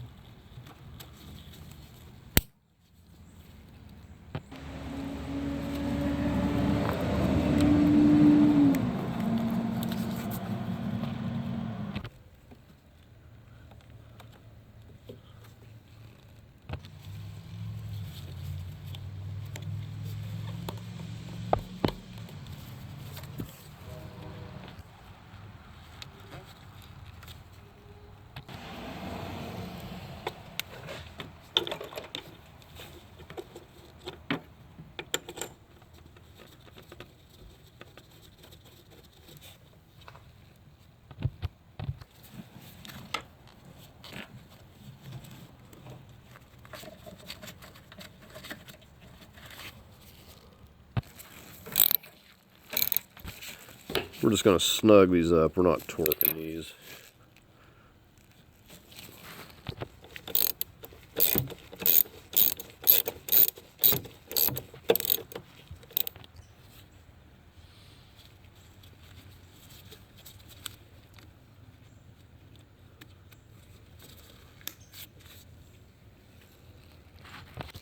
We're going to get our brace back in. We got this, has to slide on the rubber grommet right there on that motor.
So just like coming out, this thing has to be tilted down at an angle.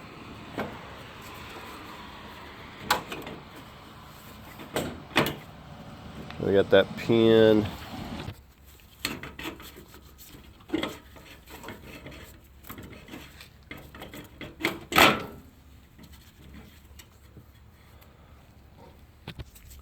Get them all loosely in place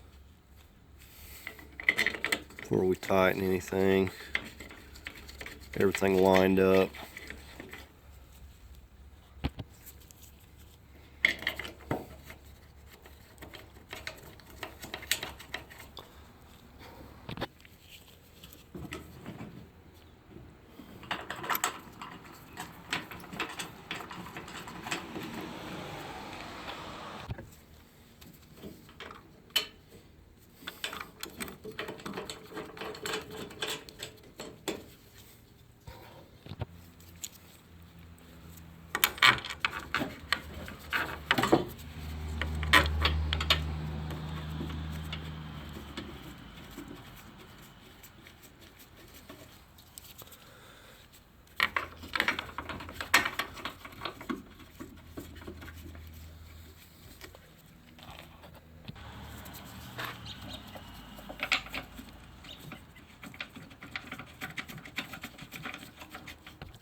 Alright, now we'll just snug all these big 113s down. Now one thing I skipped when putting this in, you have to make sure that these clips are in the open position.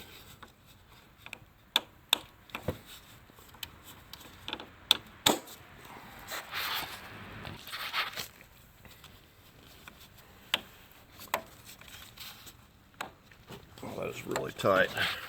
Okay, so I snugged the 6 13 millimeters, 3 on each side. If you want to torque those, it'll go about 35 foot-pounds, but I snugged those first. Now we're going to do the 10s.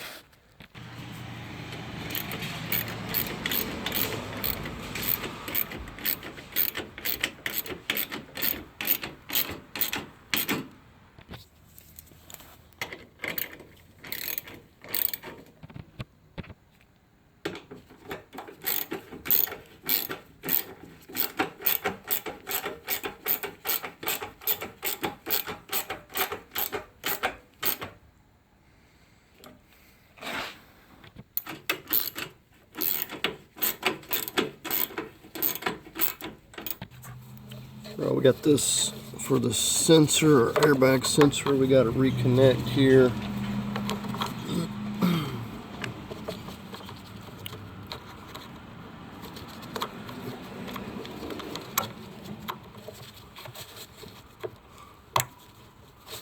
And this down here just slips back onto the stud, I guess.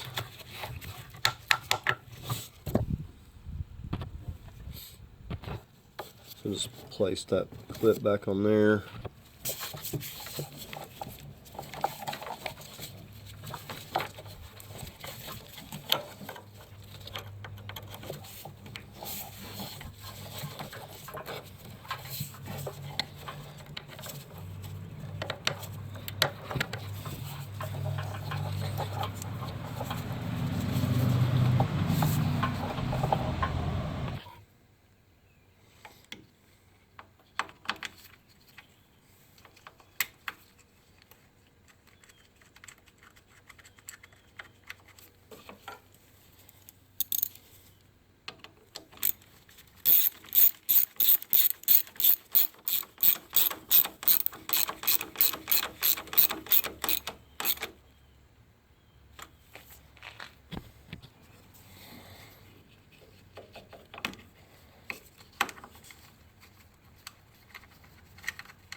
Okay, I went ahead and put the rear bumper on. Didn't really cover that. You may or may not, depending on how your exhaust is put together, have to even remove it. So, you know, you've seen how I took it off. You know, no big deal. We just got it back on. Okay, you see where the hood latch is coming in at. Coming right up through here. Okay, and then this right here, just like this goes up in this area, is going to go up the top of this. We're going to feed it down in here.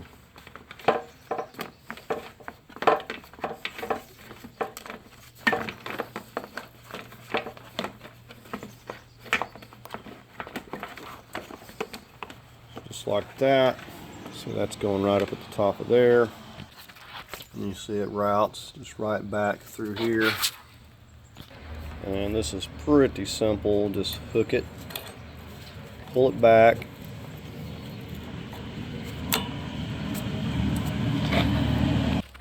So there we have that reconnected back in place.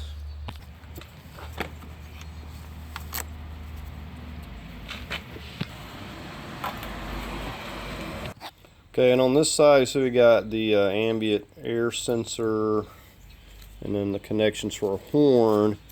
You see they're coming through right here. So right through that area, you want those. Okay, then we're going to feed this piece in.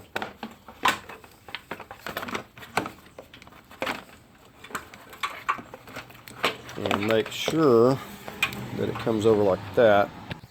So just right over the top of that. Go ahead and get this fastener.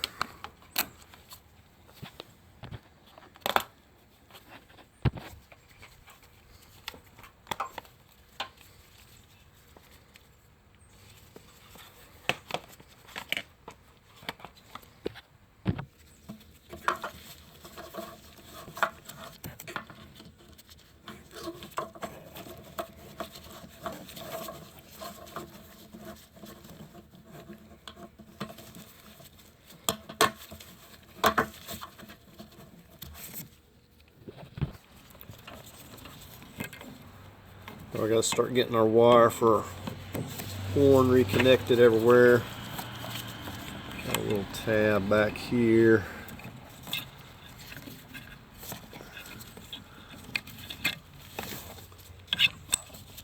Okay, and this is gonna clip here.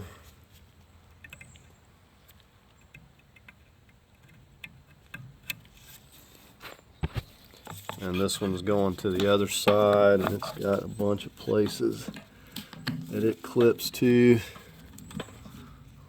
Push it in there.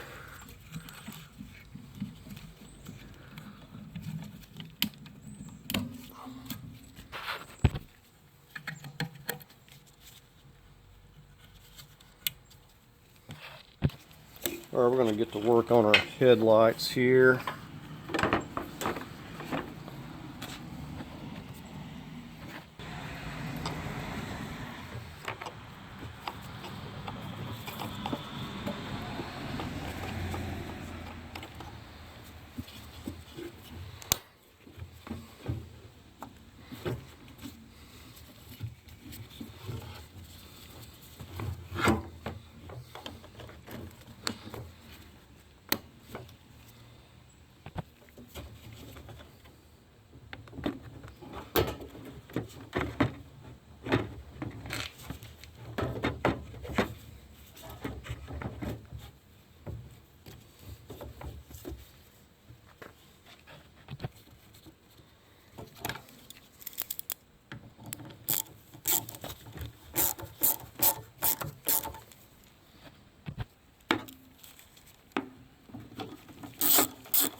And once we have them all in, we'll snug them all up at once. Okay, so just done the same thing on the other side there. Then we'll go ahead and get our airbox in now.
Alright, well I've managed to get a gallon in there, and that's probably all I'm going to get for now until I get it cranked up. Okay, so the next thing I'm going to get to work on is putting this fender liner back in place. No big deal, and I think I'm going to go ahead and pop the wheels back on. Okay, I'm actually getting ahead of myself. I need to get the front bumper on before I get the wheels on, because it's got screws going up in there, so we need to get the bumper on first. No big deal.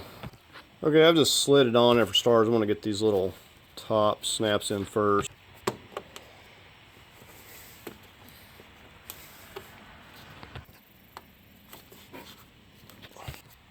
But it really helps for this fender flap to be out of the way.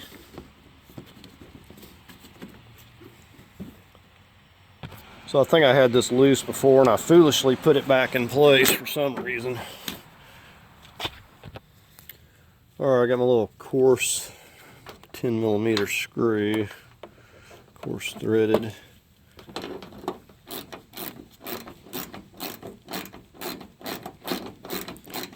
So we'll just do the same thing on the other side.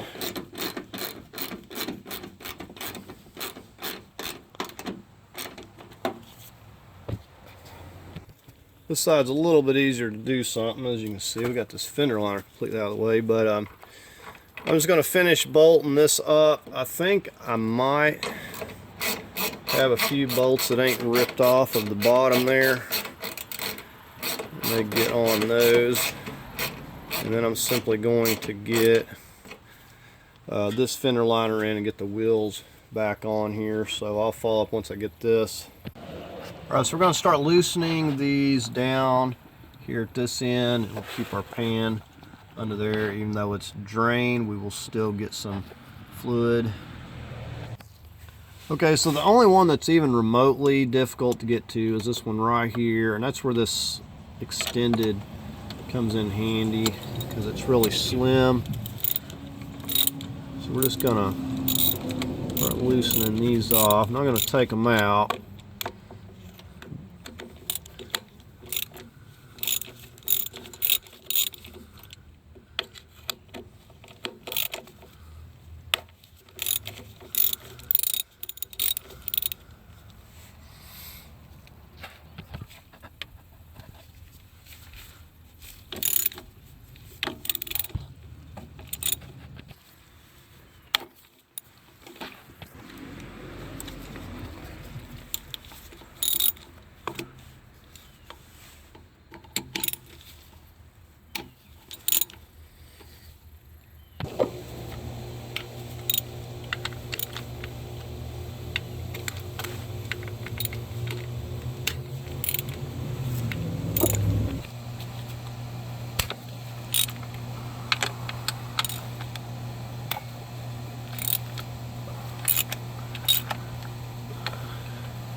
So we should start draining down here at this end. I've got all but these on this far end out.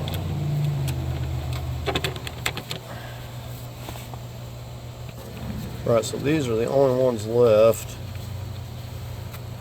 So it's hitting on the brace down there, so I'm going to take this in and slide it back, and then I'll let it drain down into the pan there. Yeah, not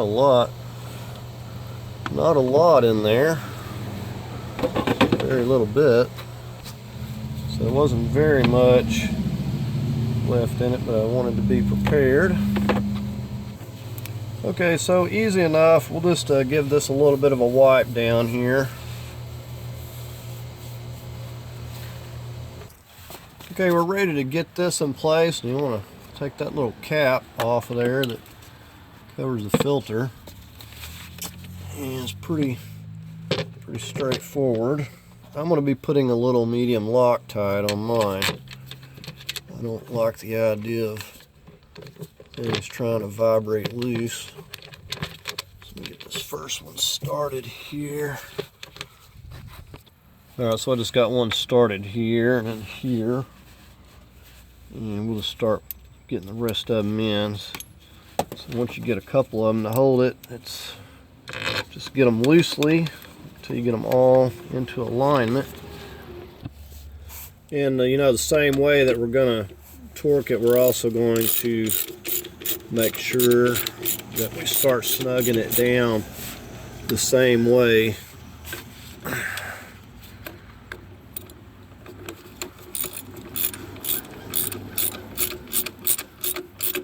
So you see the sequence.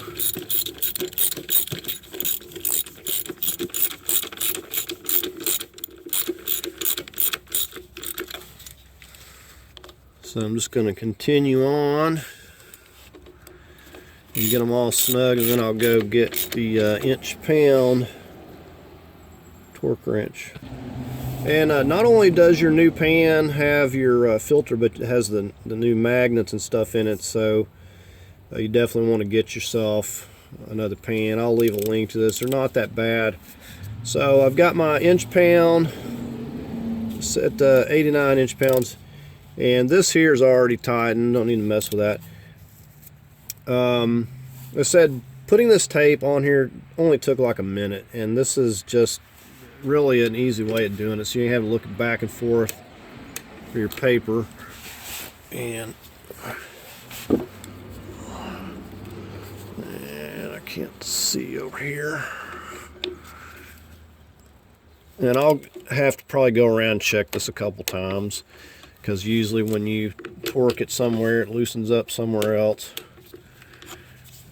I went around it twice with the ratchet.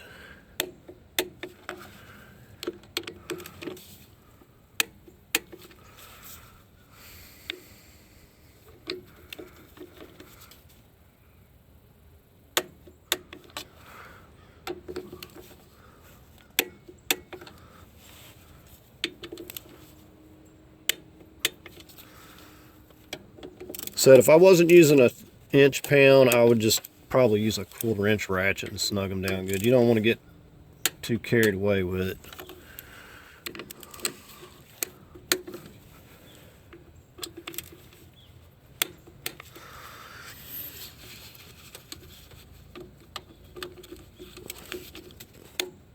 Alright, so I'll just go around and double check it, and we'll be all finished up with this.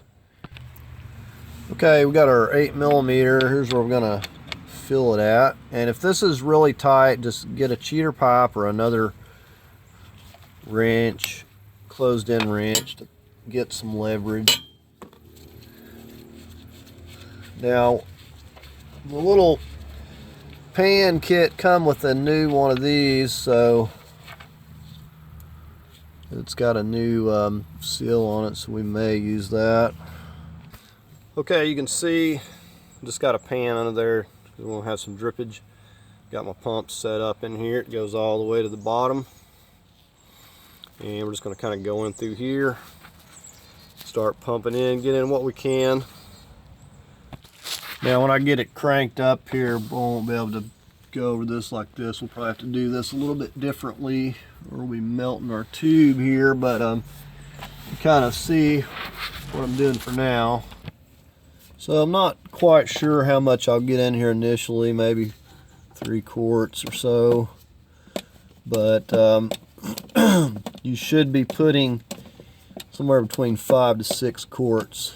I'm already dripping here for some reason. Yeah, I have to go a little bit slower. All right, to get the battery hooked up here now.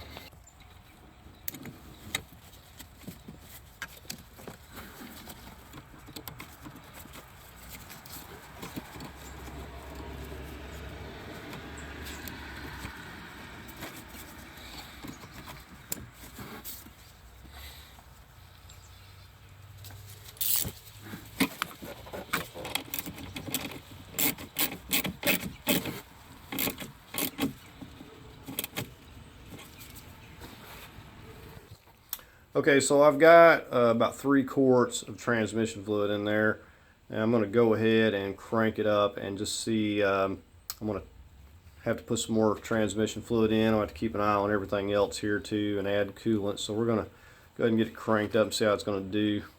Okay, I actually managed to get like 4 quarts in here, and I've got this little piece of heat shield material shoved up here. Now, I had to switch to the other hose that didn't have the tip. Now, you want to like go up in there a good little ways, or you know, a little ways, not much, and kind of go up and at an angle and back. When I did that, I used this hose. I was able to get another quart in there, and it's just now dripping. So we're gonna circulate a little bit, and we'll get it get it running and see if we can get let's see, we'll get about 2 more quarts or close to it. Okay, so I've got a couple of quarts in this jug. I'm gonna see if I can't get this in here. So like I said, I got that hose shoved up in there. I've got a little piece of heat material on my hose here because it's on the exhaust, and I'm gonna have somebody hold the brake, shift it through a few gears, see if we can't get some more of this fluid circulating. And we have to get it up to, let's see what it was at, hold on. Okay, so I'm getting some more fluid in here, and we're going to also run through some gears, have somebody hold the brake. I know it's not full yet, I just didn't have the hose up in there right.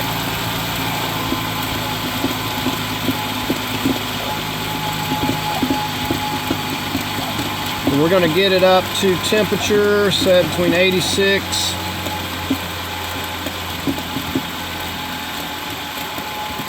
Okay, I'm dribbling back out here.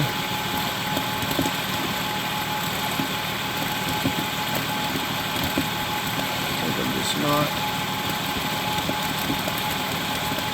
We'll just run it from drive.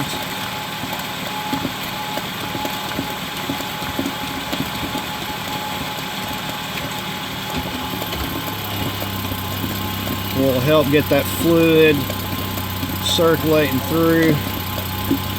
So the main thing is get the hose like pointed up and back and get it in there that little bit. That way you know.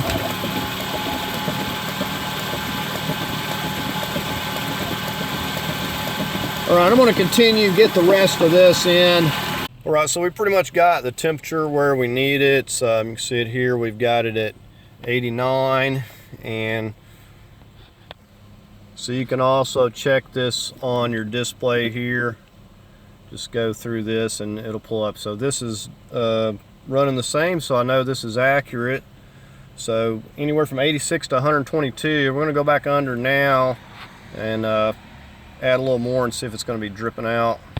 Okay, so you'll know when you get this filled properly, you'll get a good little trickling stream coming out.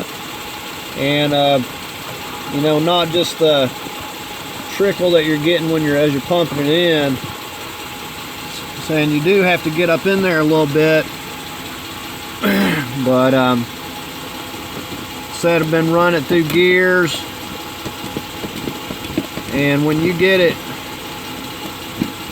to the right level, you'll know it.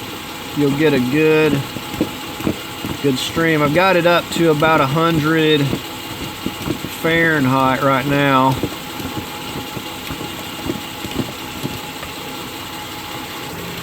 So when we finally got it trickling, we're going to go ahead and cap this thing off so you don't want it pouring out.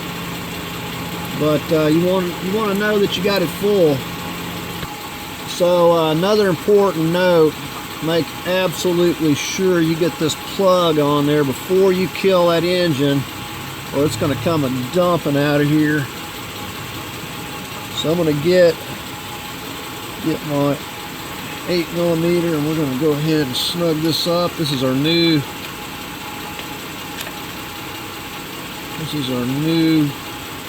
plug here. It's got a new seal on it. Be very careful around your exhaust. Be advisable to have some long sleeves. Alright, so we got that snugged up. Don't have any leaks anywhere, so everything's looking good. So this little heat shield piece come in handy. I just use that to keep me from accidentally melting my hose. Okay, so we've got the transmission filled. I've been going around with a flashlight, I haven't seen any leaks anywhere. The only two little trim pieces we got up here on the front to replace. I think we're going to go ahead and get it off the ramps and maybe take it for a test drive before it gets dark.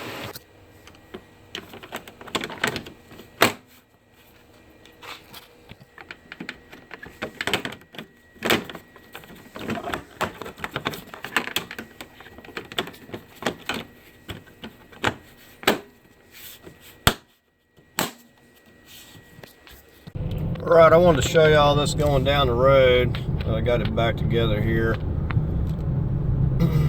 It's shifting really good.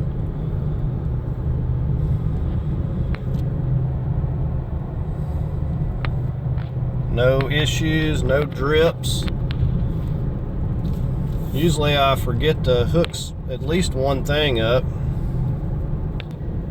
So this transmission's doing pretty good. I want to thoroughly test it before my warranty's up for sure, but it's doing really good. Other than the car just having suspension issues, it's doing all right. I definitely need to take a look at the suspension, because it's like I'm thinking that the previous owner lived down a dirt road or something, and it's like been really beat up. Struts, ball joints, it's like making a lot of racket. But it's driving good.